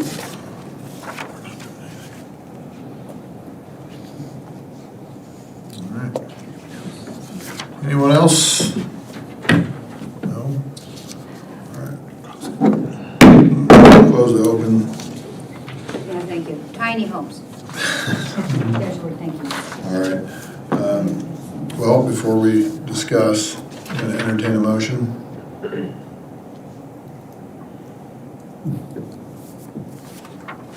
Councilor Kent? Yes, I move that the council adopt ordinance number 568, an ordinance amending the Creswell Development Code related to cottage clusters. Do I have a second? Councilor Castillo seconds it. Before we vote, any discussion? You need to repeat the title one more time. You make her the motion, yep. Okay, title is, the ordinance being considered for adoption is an ordinance approving the amendments to the Creswell Development Code related to cottage clusters. Any discussion? Councilor Dukes? So you got any kind of idea of the price on these things yet? For an individual to buy one? No, to be honest. So this is all we've done is just kind of just had an idea of putting these up without, because I know the state has just come up with some more tax parts to gouge everybody with, and that's what I was kind of curious.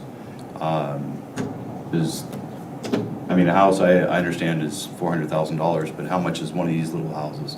Is it going to be $200,000? So now you got 4 of them on the same piece of property. I understand that, but are they going to be owned or are they going to be rented? Yes, it depends. I think it's likely that they could be rented out. In the Salem example, I think those are rented out by University of Willamette students. But it seems like with cottage clusters, there's more of a design to create like condominium complexes. So, I mean, real estate is such a valuable way to raise money, and by lowering the entry to join that equity fund, that's kind of an advantage of cottage clusters. Would they appreciate at the same level as a single-family home? I don't really know. Would it cost less than a single-family home? Absolutely. By how much? I couldn't tell you. I'd have to do a little further research there. Councilor Morris? I have a question about, the maximum is 800 feet is what we're talking about, correct? Yeah. Is there a minimum? No. So the minimum is designed around making a configuration that is livable. So, I mean, there is a limit, but it's not written in the code. 800 feet's pretty small for 2 people, so I can't imagine it being much less than that. No, my first house was 850. Show off.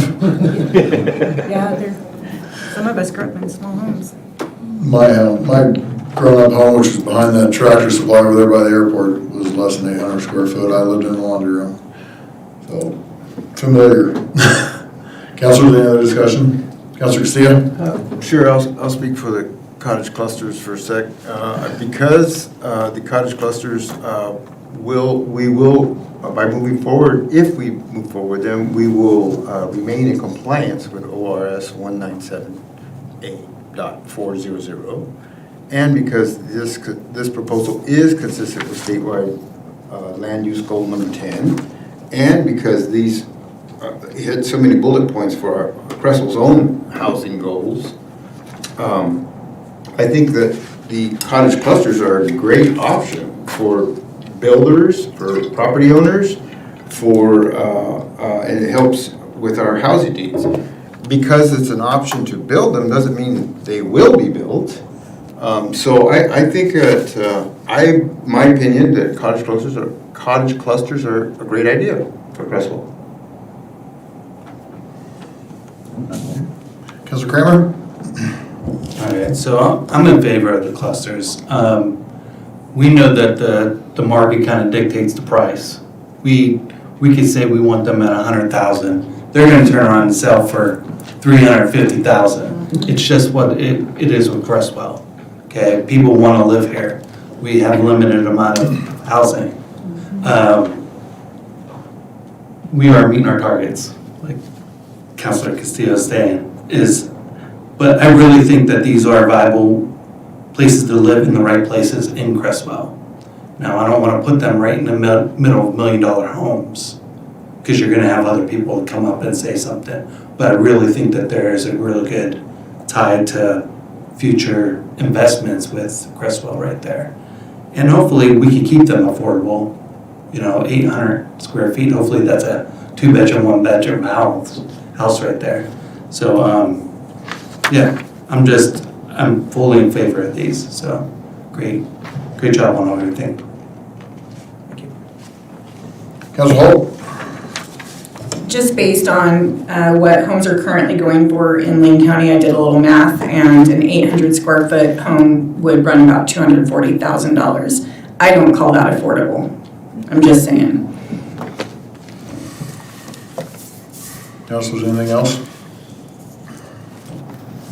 I'll speak real quick, maybe we'll get somebody else's going. I'll just say this, we can't control the market. Like, this is a good idea, but we don't dictate this. Developers come in, and there's a reason people want to live in Creswell. And for that reason, we can't dictate the market. We can't tell it what to do. It's going to be where the interest rates are at. Is there a chance for somebody to come in here and make some money? My other concern is the rental portion of it. I would be a lot more in favor of it if it was a first-time home buyer. It's a senior that needs to downsize. I'm for that. The other issue for me is it needs to be in a place that we design that way for Creswell. And I do not believe it should be in the middle of any single-family homes anywhere. So if we get a one random acre in the middle of the city and you can build potentially 16 of these things on 1 acre, that will degrade the property value for everyone around you. So therefore, I struggle with this. I think you came up with a creative way, and I appreciate you listening to us. You really did, with the conditional permitting and with the screening and the landscaping, and kind of going project by project, and with the parking as well. But I'm struggling because I was a no against this, but you did some good work, and now I'm on the fence. But the only way I can honestly say that I'd be okay with that is if we design or have an area that Creswell decides, hey, this 5 acres or this 3 acres over here, we can get some homes in here that are half a mile or a mile from downtown Creswell, and there's sidewalks for them to walk on. There's speed zones, there's availability to the city. That's the only way I'm going to fully support this, if they are in a location that is developed for that and will not be in an area where it can devalue somebody else's home. Councilor Holt? Yeah, I agree with you. I've seen some pretty shoddy looking cottage clusters, and I don't want to see that for our community. I do agree with Nick that if we were to take the time to designate an area and say yes, that it would be okay here. What I don't like is that if we vote yes on this tonight, the Planning Commission gets control over this. Yes. And I don't like that, because the Planning Commission might decide, they want to put a cottage cluster between 2 established homes. And we would get no say in that. We would have no way to stop that unless the people around them complained. I don't like that. I don't like the sound of that at all. Councilors? Councilor Castillo?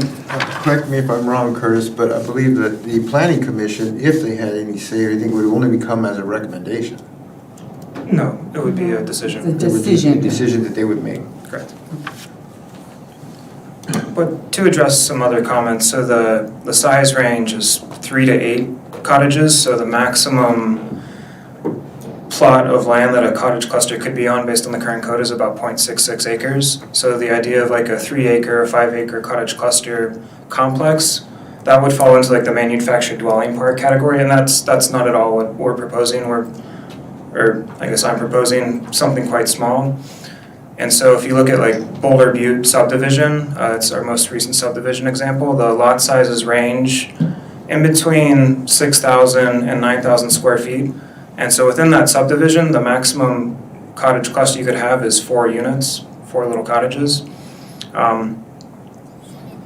And yeah, it might not fit in exactly. It also creates kind of a mix of housing. I think if you walk down 2nd Street, you see that. There's single-family houses with apartment complexes, with single-family houses with apartment complexes. Not everyone likes it, but it does seem to work okay in some places.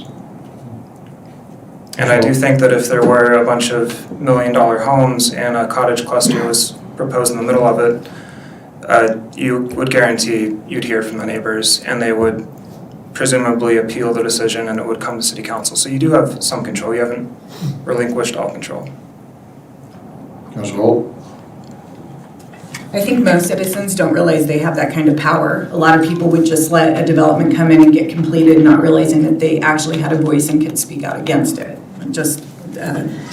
I also, when I proposed that in the work session that we remove the cottage cluster language from our ordinance, obviously that wasn't the route that we went, but when I proposed that, I asked at that time, if we do not allow cottage clusters, if we just do not allow them, we're still in compliance with the state, right? Correct. So we do not have to approve cottage clusters to be compliant with the state.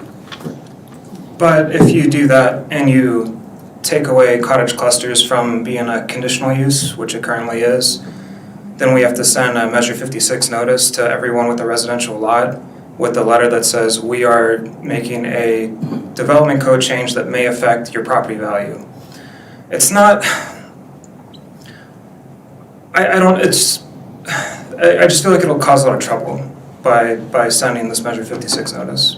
It's a choice. I think, go ahead, yeah. You were just talking about a current development we have and how, one lot could do it, one lot couldn't. That's what we're trying to avoid. Because people that move here and moving into a neighborhood, they're moving because they like the aesthetic appeal of that neighborhood. And if that's going to change, that's not fair to them either.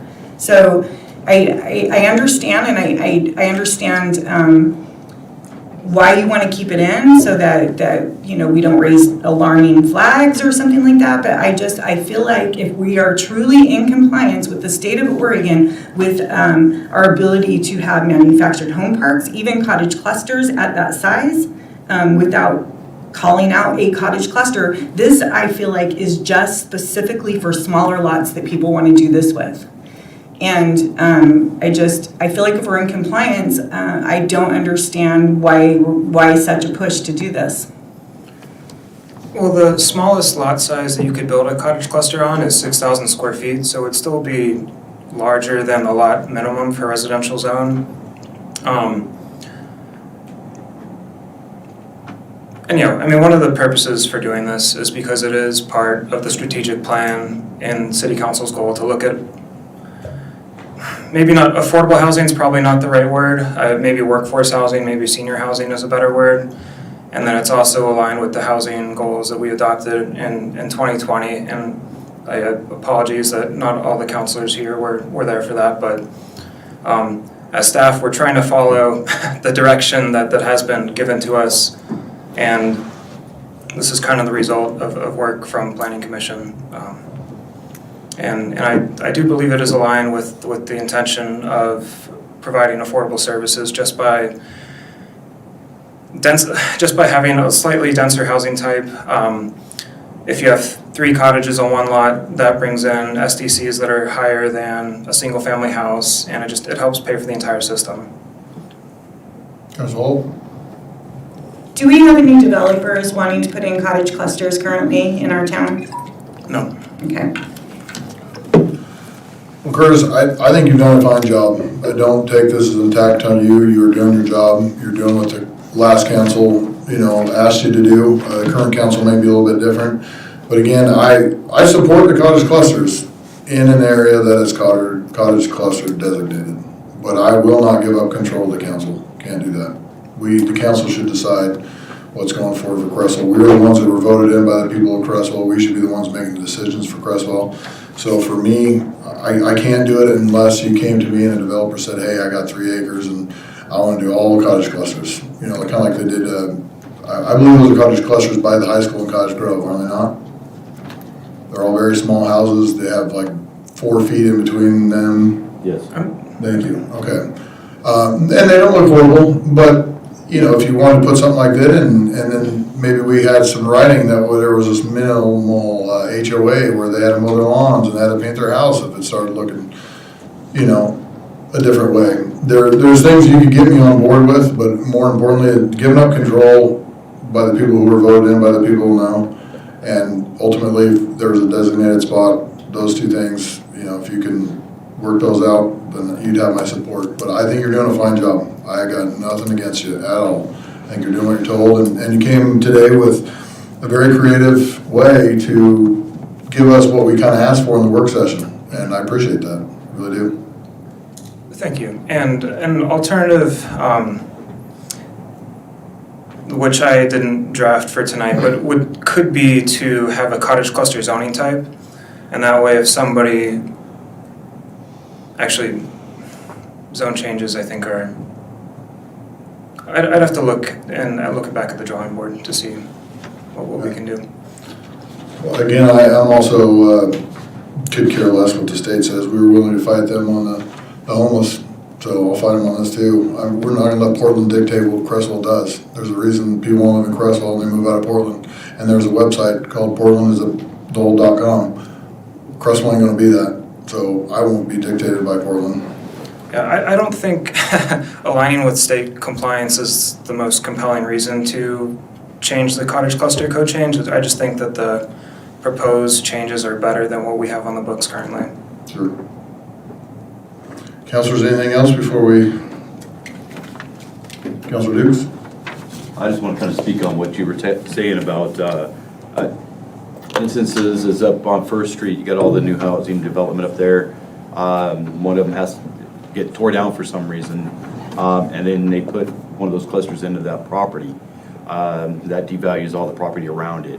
That was my biggest concern when this was proposed a little bit, is, and then be able to tell where we need to put these places.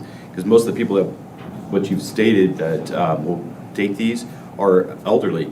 They're gonna need to be within walking distance. That's not, way up there on First Street is not walking distance over to the clinic over there by Weimar. Or college kids or something like that that wants to walk somewhere. So a designated area I think is gonna be the best thing for this. And so if there's any way that can be brought up so we can vote on that, that is where I would be at on that. Thank you. I have a quick question. Councilor Kramer? So we have a cluster up on First Street. I would like to know what the value of those houses, up or down, happened since those were installed. Just kind of real value of that property. I mean, I agree with them. They're in the beginning part of it. They're not in the middle. They're either at the end or they're in the beginning, you know, so, and they look really good. But I would like to see what type of value, or what happened to those other houses as part of value. Did they go up? Did they go down? I know my property's up further, but my property went down within this last year. So it would be nice to see what kind of, what happened with those getting be installed. Yeah, I mean, assessed value is tricky. It's, you know, it's a formula of rooms and bathrooms and where you are and what comparable houses look like. If your next door neighbor has a bunch of trash on your lawn and you're trying to sell your house, sure, that impacts your sell value. I don't know how much control. No, but it would be, I mean, if we put a homeless or a mobile home park next to something like that, it's gonna phase the value of that property, right? I mean, assessed is different than. Sure. if we were to look at the real market value at that point. Yeah, I mean, I think it depends on the quality of the cottage cluster as to how it would impact the next door neighbor. So yeah, a low quality housing development will likely hurt the neighbors, but one that looks really nice, it's treated differently. Creswell? I think it goes beyond just looking nice though too.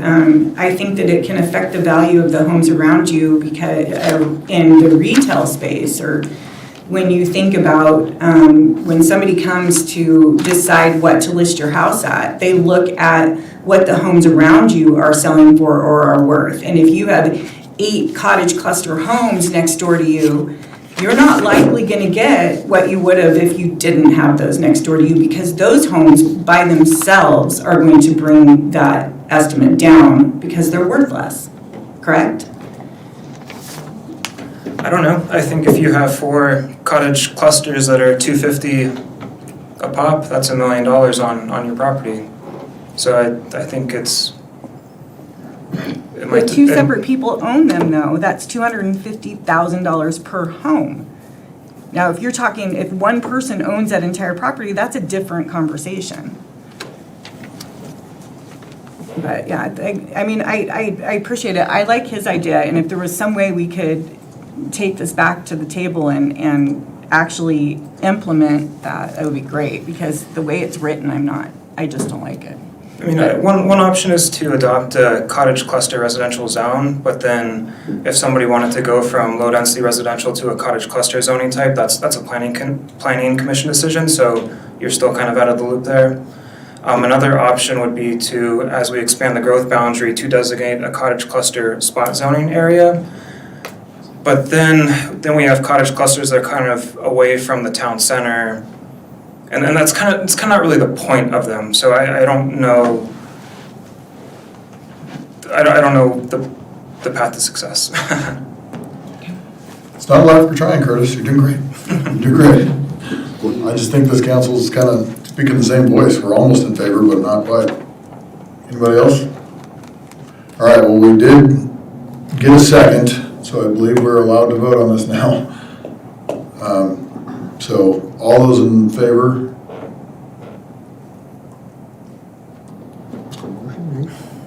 Motion was made in favor and seconded, so all those in favor, please raise your hand. All those opposed, same sign. Motion fails with Councilor Kent, Castilla, and Morris against, or for, excuse me. For, excuse me. Where's that? That moves us to 6D. Just a question on this.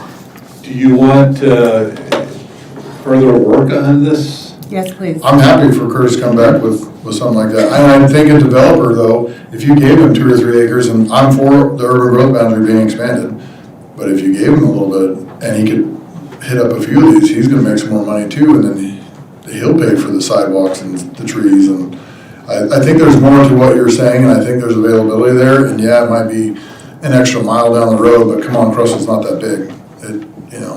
We should have no problem getting there. So I think you should keep tweaking with it, because I feel like you're close, honestly.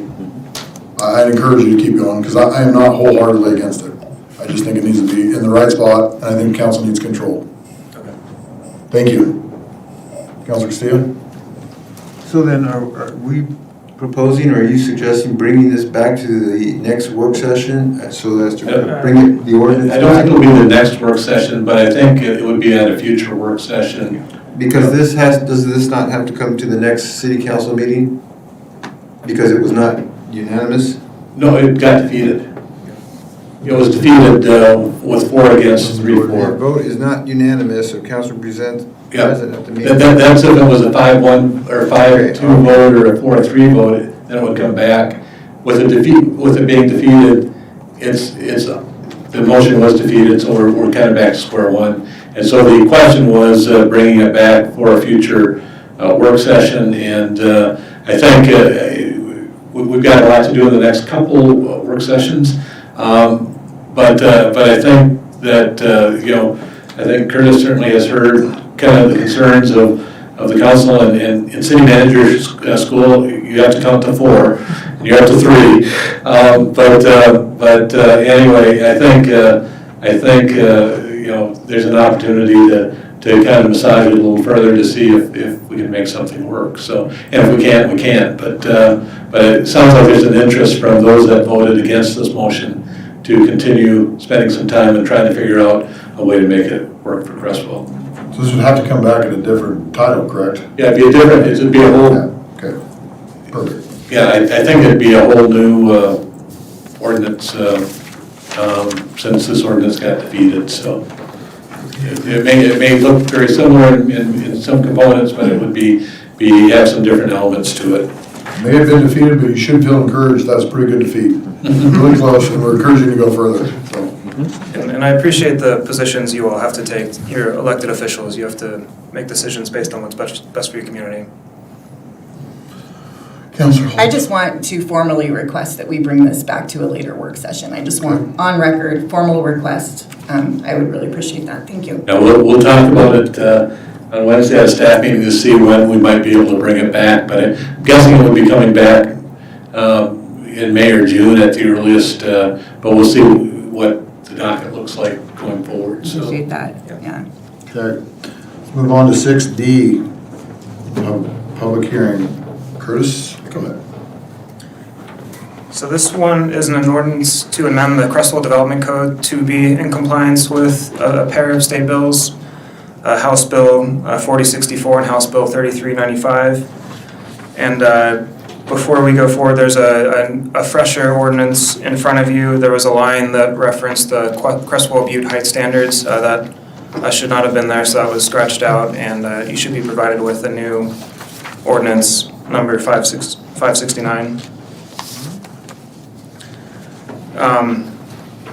So these are both regulations by the state to remove regulations, and the summary is that now manufactured homes, prefabricated homes, and duplexes more or less go through the same land use procedure as a single-family house. And so any lot that is built for a single-family house is required by law to allow duplexes, prefab homes, and manufactured homes. At the last city council meeting, I think there was some concern that duplexes can't fit on a lot that's 5,000 square feet, and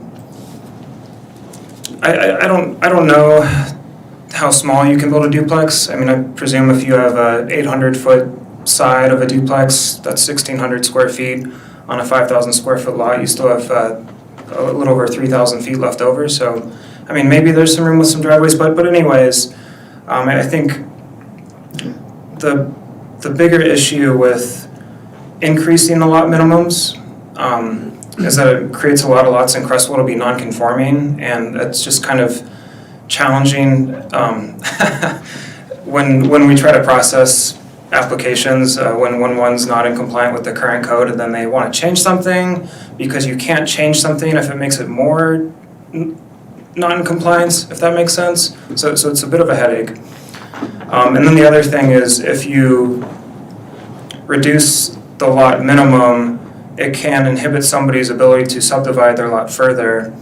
And so that's kind of where that Measure 56 notice comes in again, because you are eliminating property value from somebody's property who wishes to subdivide. And then our intern helped me add in a little graphic of the last 10 years of subdivisions in Creswell, and you can kind of see the size range of our lot sizes in Creswell. I think 6,200 is about the average, something like that. But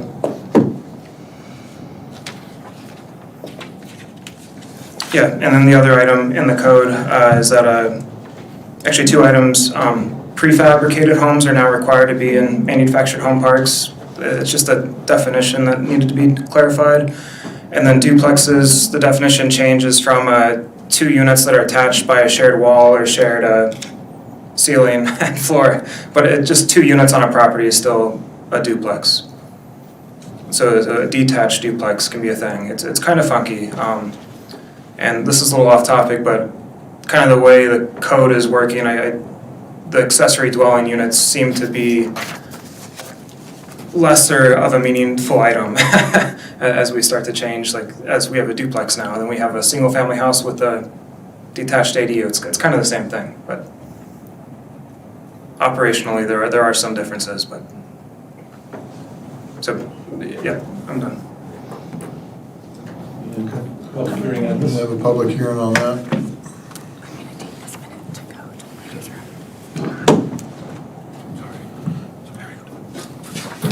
We'll open the public hearing session.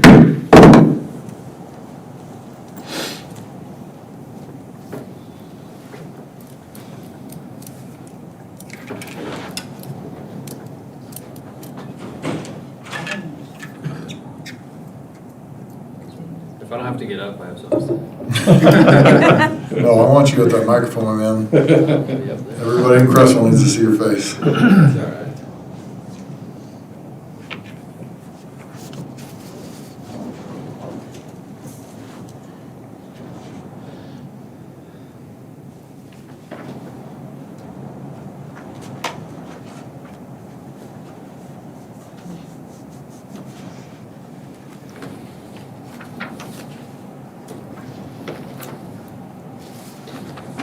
Are you trying to do away with duplexes?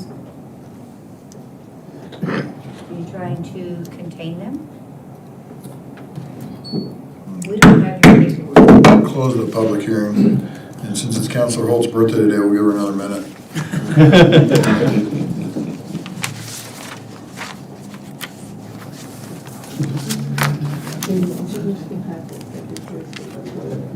Happy birthday. Couldn't I say made it a motion better way.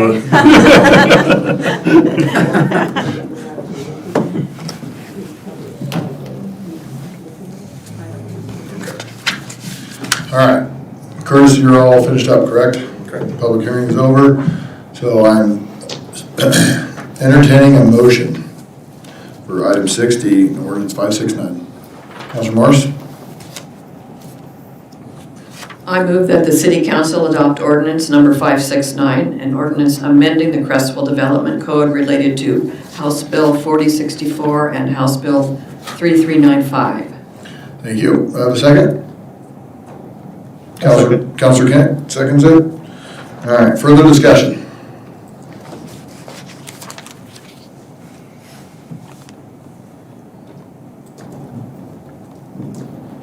Counselor Dukes? So, I mean, I've lived in duplexes when I was young, but they were all attached, what the heck? I don't know what to tell you. So, it's required that they have to have parking off-street, correct? Correct. So, I mean, so that's gonna limit the square foot, yeah. Yeah, absolutely. Okay. And we do need to have the title read again, if by the maker of the motion, that was support. Counselor Morris, will you read it a second time, please? I apologize. The ordinance being considered for adoption is an ordinance approving the amendments to the Creswell Development Code related to House Bill 4064 and House Bill 3395. Thank you. Further discussion? Counselor Holt, I'm counting on you. I'm gonna give you a break. Oh.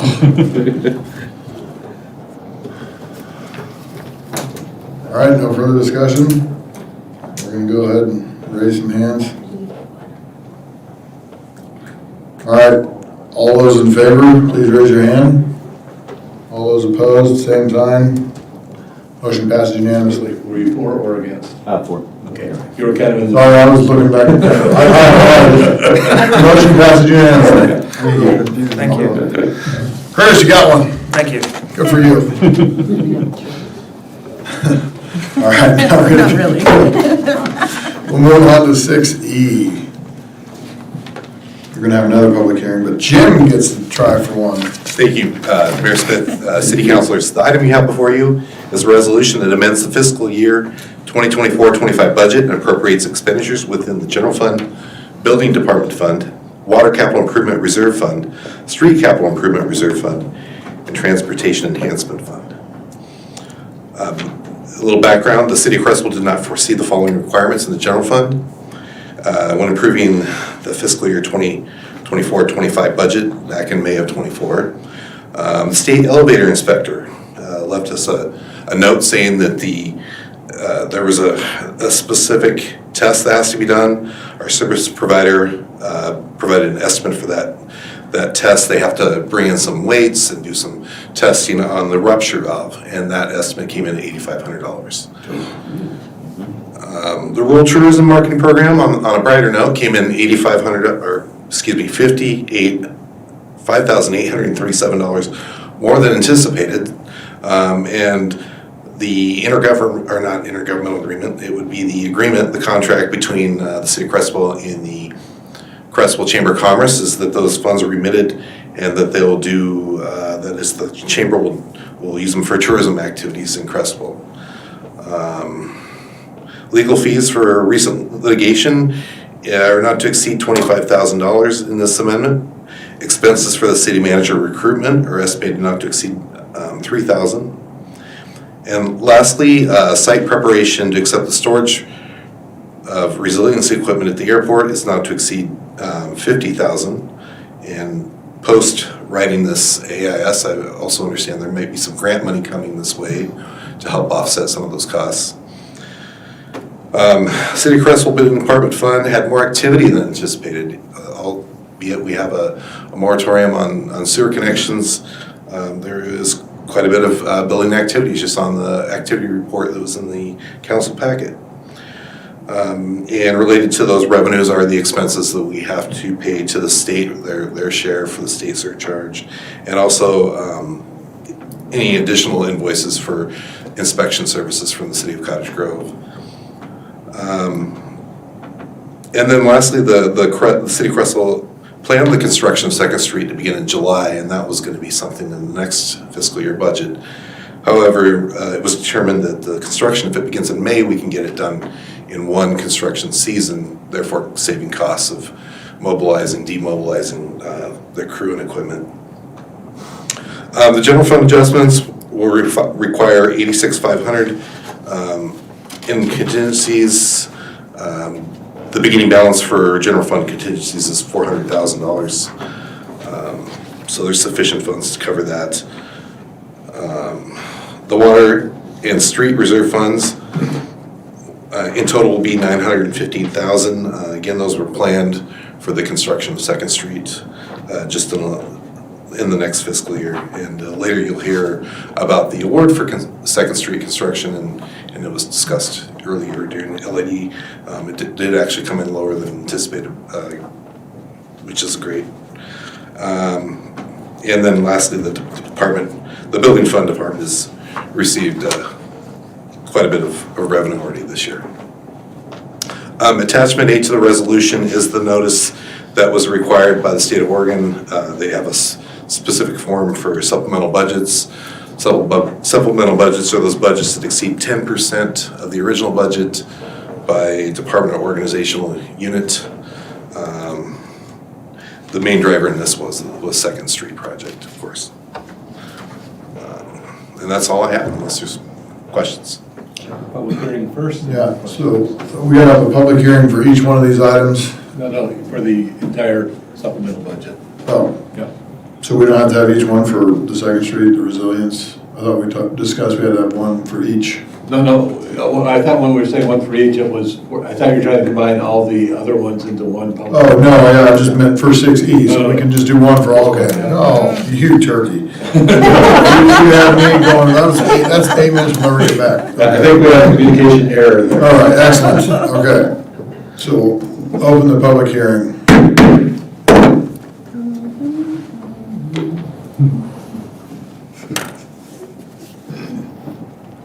Sorry, it's all in your heads now.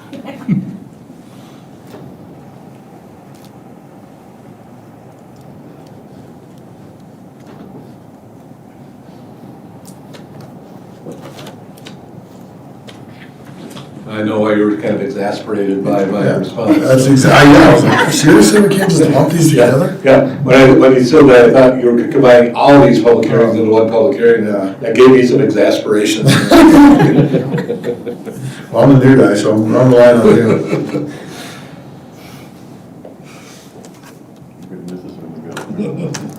Will.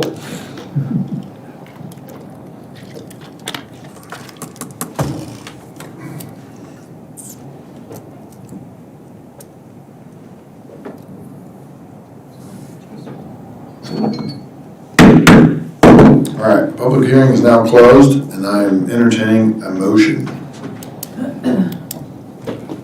Council of the whole. I move that the City Council approve Resolution 2025-08, a resolution adopting a supplemental budget for fiscal year 2024-25, making appropriation total requirement changes for specific funds. Thank you. Do I read that twice? Just read the title only, again, you don't need to make the motion the second time, so. Was it seconded? No. Not yet. Oh, it's gotta be seconded first. Oh. Do I have a second? Councilor Duke seconds it. Now, please. Resolution 2025-08, a resolution adopting a supplemental budget for fiscal year 2024-25, making appropriation total requirement changes for specific funds. Thank It you. was made my second mistake tonight. We didn't really need to read that twice. I was thinking we were in order. Oh. I was on vacation, my mind was. We're all still learning, it's all right. All right, well, any further discussion? We have a second. We can move forward. But Councilor Holt did a great job reading it. Didn't she? Man, Practice. yes. No further discussion? Excellent. Let's put some hands in the air. All those in favor? All those opposed, same sign. Motion passes unanimously. 6F, resolution establishing purchasing authority, spending limits, and authority to execute agreements. Again, at the last work session, we went through this in detail, and it basically clearly establishes guidelines for departmental discretionary spending, city manager discretionary spending, and what has to come before the council for council approval for spending. The basic threshold for that is $100,000. So if there's a bid award for $110,000, it comes to the council. If it's a bid award for $90,000, it could be approved by the city manager. If it was for a purchase of $7,000, it could be done directly by the departments. And so that's kind of in a nutshell that part of it. This also applies for intergovernmental agreements, leases, and other similar documents. And it's kind of paralleling the practices that were sort of in place, but this will make it very clear for me, for the rest of my interim period, as well as for the new city manager that's hired by the council, what those thresholds are. So recommend the council approve the resolution, and we only need to read it once, so. All right, I'm entertaining a motion. Councilor Kent. I move that the city council adopt resolution 2025-07, a resolution establishing purchasing authority, spending limits, and authority to execute agreements and leases for city management and departments. Thank you. Have a second? Councilor Castilla seconds it. All those, any further discussion? I don't think so. All those in favor, please raise your hand. All those opposed, same sign. Motion passes unanimously. 6G, bid award for 2nd Street, Cliff. Man of the hour. Good evening, Mayor, Council. I guess I should say this is where the rubber meets the road. We finally got to here. This is to receive council approval to award bid to enter into a contract with Wildish Construction Company for 2nd Street road improvements. This bid packet was advertised locally, regionally, and proposals were asked. The proposal put together, we received 3 proposals. They all came in quite a bit less than the engineer's estimates. The engineer's estimates were built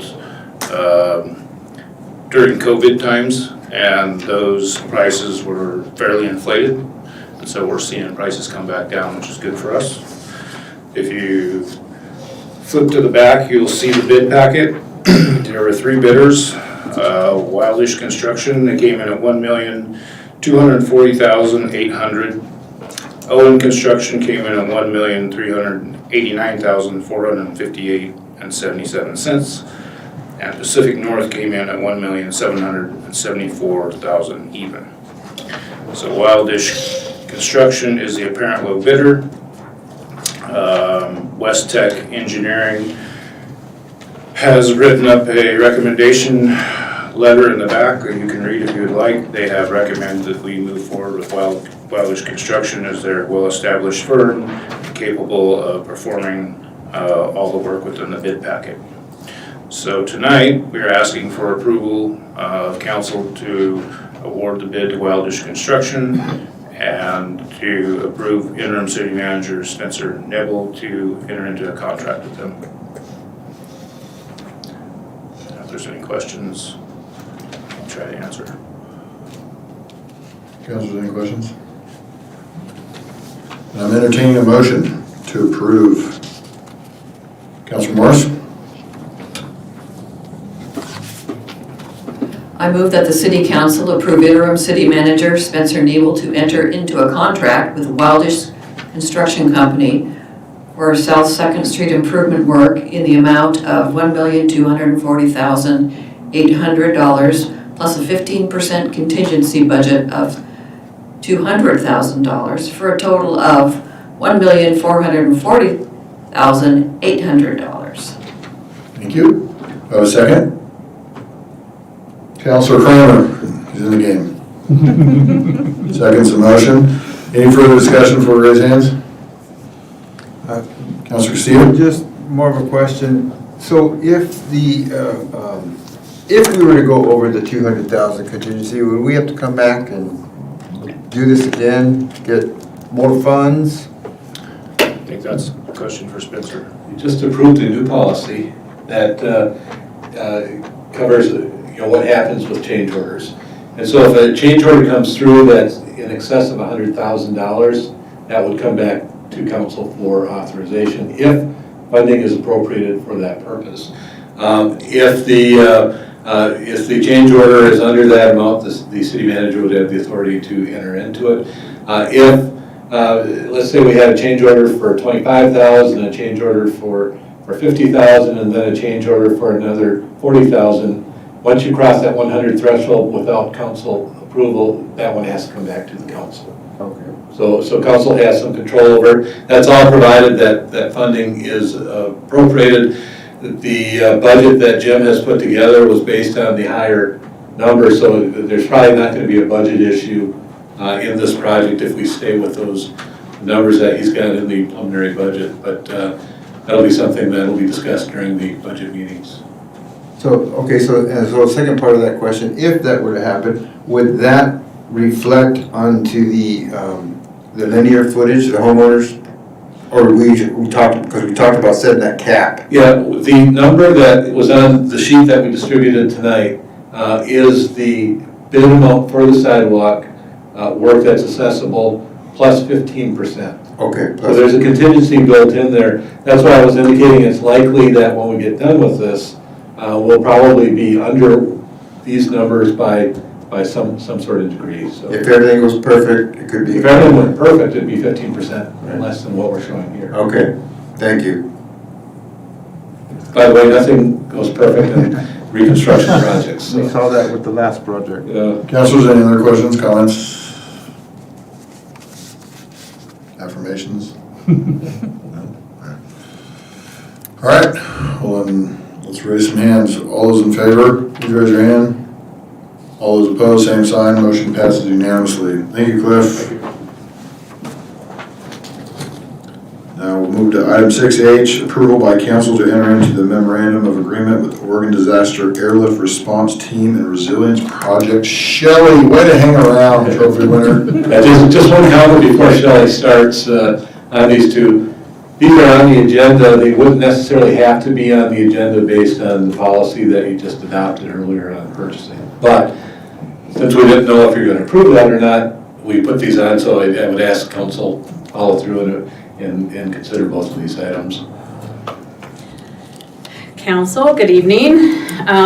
Before you tonight is, we have been a very lucky recipient. ODART President for Creswell, Jim Oblasso, is also here. He applied for grants for the Resiliency Hub, and he was lucky enough to receive a Type 1 grant. And so with the intention of putting it on the airport so that it could be utilized by the city of Creswell and also ODART, which is Oregon Disaster Airlift Relief Response Team. I always forget that part. So to that matter, we are working, Spencer and myself and Jim have worked to put together a memorandum of understanding, an MOU. Jim will have an MOU with the state, who is the giver of the grant, and then we will have our memorandum of understanding with ODART, so that we both can utilize the emergency supplies if necessary. So that's the first thing before you. We put together, and it was included in your packet. I'm here to answer, and Jim is also here to answer any questions that you might have with the memorandum of understanding. Councilors, any questions? Then I'm entertaining a motion. Councilor Kent. I move that the city council authorize interim city manager Spencer Nebel to enter into the memorandum of understanding, MOU, agreement with Oregon Disaster Airlift Response Team, ODART. Thank you. Do I have a second? Councilor Duke seconds it. All those in favor, unless there's any further discussion? No? Okay. All those in favor, please raise your hand. All those opposed, same sign. Motion passes unanimously. All right. We're getting there. 6I, Oregon Office of Resilience and Emergency Management. Shelley, oh, there you are. Thanks for staying. So before you is the legwork that we did to get the information needed to regarding the cost to prep the site for the Type 1 delivery of the Resiliency Hub. It came in, the groundwork is about $22,000 and change. That was the lowest bidder, which is Nathan Marple Excavating. And then there's, EPUD is going to have to run, I believe it's a new transformer. We have to have 240 power out there. So their bill is $3,400. And we will be utilizing the electrician that we utilize at the airport, and he's approximately $3,400. So to that end, the state, when we met with them, they said that they thought they would have some additional funding for some of the prep work.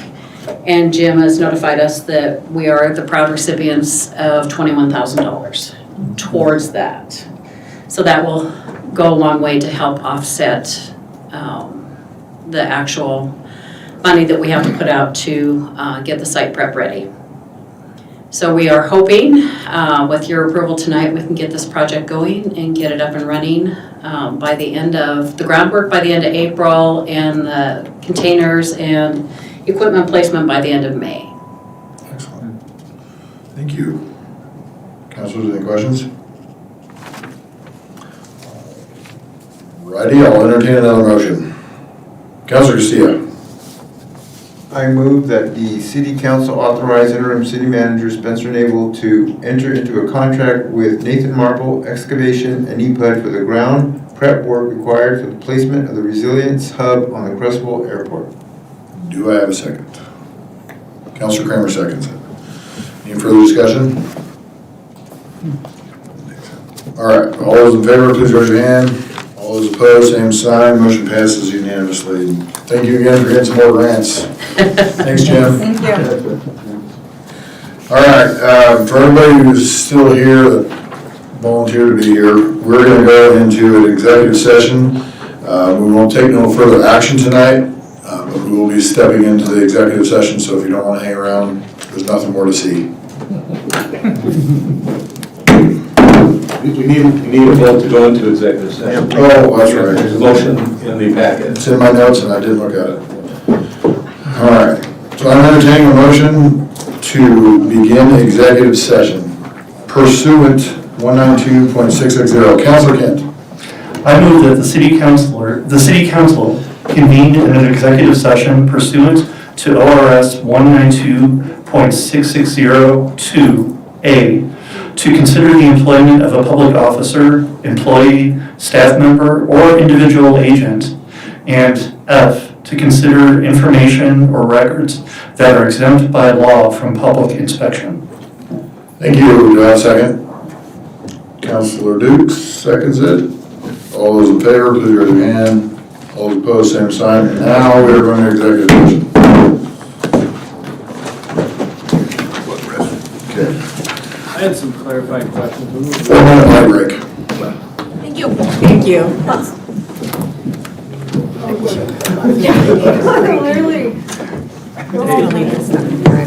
When would I be able to ask a question on like an official public forum again? It was about what was discussed, but I didn't get a Work chance. session, you can speak at any time, but if you want to speak. No, well, there were two things. We didn't go over the ethics violation. And Oh, then- I already asked that. Oh, okay. We went over that. just chose not to Okay. discuss it. He asked us if anybody had to say about We discussed it, I just asked anybody. Yeah, yeah. And I don't know if that's normally. That is the normal process. Did you? No, I don't know. Nobody's ever commented on correspondence in the crowd. So I don't have to ask Spencer. The bigger thing that I wanted to bring up was the fact that, I just want clarification, was the entire Second Street project one? They're all kind of separate categories. Number was? Like that? Yeah, 1.44 was. So I think you guys were misled then, because when you had to choose between option A and B for the plan. Oh, I know. You were told it was gonna be $250,000 to add like 7 spots to the bakery, but you just did an entire 3-4 blocks. I would, And I wanted to say that like on record. well, I don't know if that was, I believe when 250, and you can correct me too, or Ralph looked it up, but I thought the 250 was if we hold off, it'll cost us another 250. No, she said if you were to put, I think it was the other lady who we had issues with, and somebody else had, and maybe your engineer had said, if you do this, it'll remember delay delay because of 250, okay, yeah. you'll have to So deal there was a with parking the spot, so I LID, do but they remember said delay. that it would cost you to have that amount of parking spaces, $250,000. You just did this for 4 times that amount for the entire project. the- I think you guys voted Clearly with misdirection. Well, I agree with you. Malice intent. Now, This is still recording, so Oh. technically you're still there. I just wanted to point out that at the work session, you're allowed to ask questions about the topic on hand. So if we're not discussing Second Street in the work session, that wouldn't be allowed. But public comment at the next regular meeting in Yeah. May is also an option. Yeah, I mean, I know it's a little late now, but I think you guys were misguided or I think you were lied to by your engineer, Well, which you is gotta caused ask about this. ethics, you can come straight to me. Yeah, well, I mean, I don't really care about it, I was just making sure that it wasn't skipped. Like, No, That's normally correspondence, is, Yeah, is that everybody gotcha. view it, hear it, say it? Yeah, I don't, Yes, if they got I questions, we'll don't discuss it. care at all about that, I was just like, I think we skipped something, but anyway, thank you guys. Thanks, Brandon. Hey, I appreciate it, man. Yeah, Really do. That's the hallway. Right across. Meeting in here. There's one on this side and there's one at the end there. Either way, go in the hallway, yeah. Alrighty, you'll find them. There's one at the end and one on the I am. I feel like it should be safe on two. Going in there.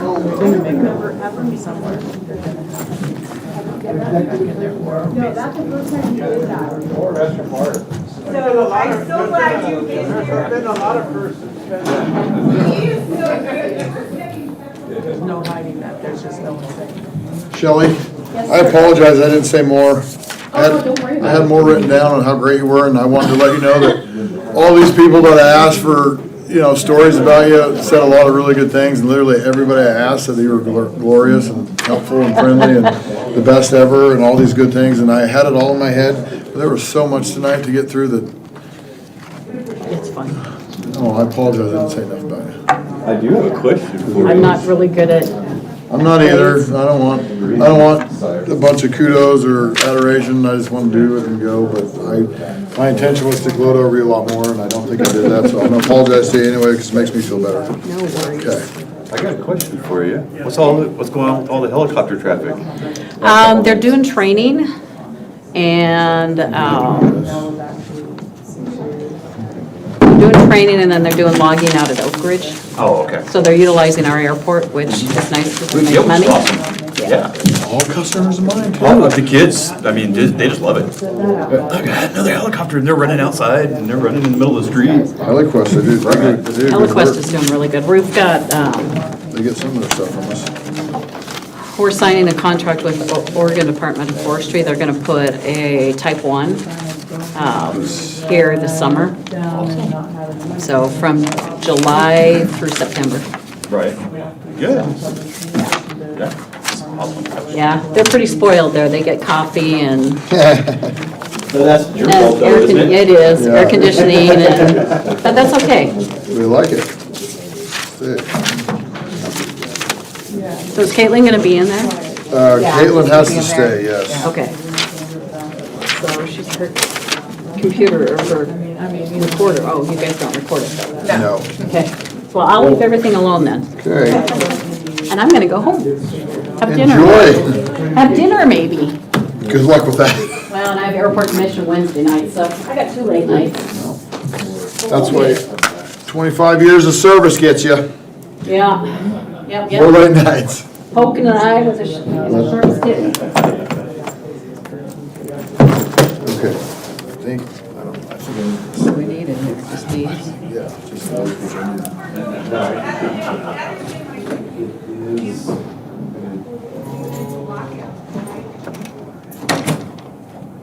Jim, I'm gonna leave. All right. Shelley, good job tonight. Well, anyway, that's kind of how I looked at it, just, I know it's oversimplified, but it's like, so, it's coming from somewhere, and you're saying, reserved for future expenditure, means it wasn't earmarked for that. So you're spending money that wasn't earmarked for that, out of necessity, that it's now a big deal, and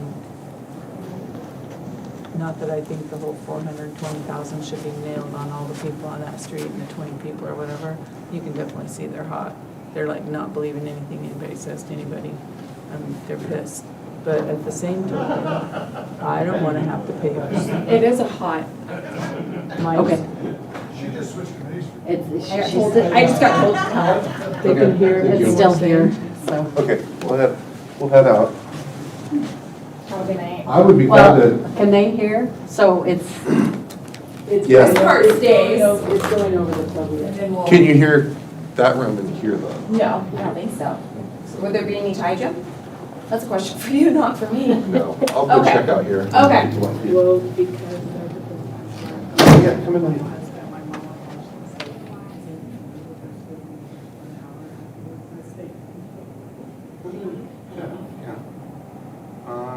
Only by handy.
Okay.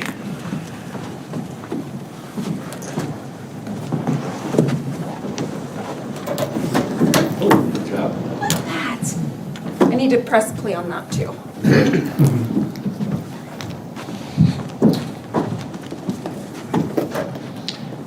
And then when you do this, to explain that we've completed the executive session, just in case anyone does watch this to the end, so.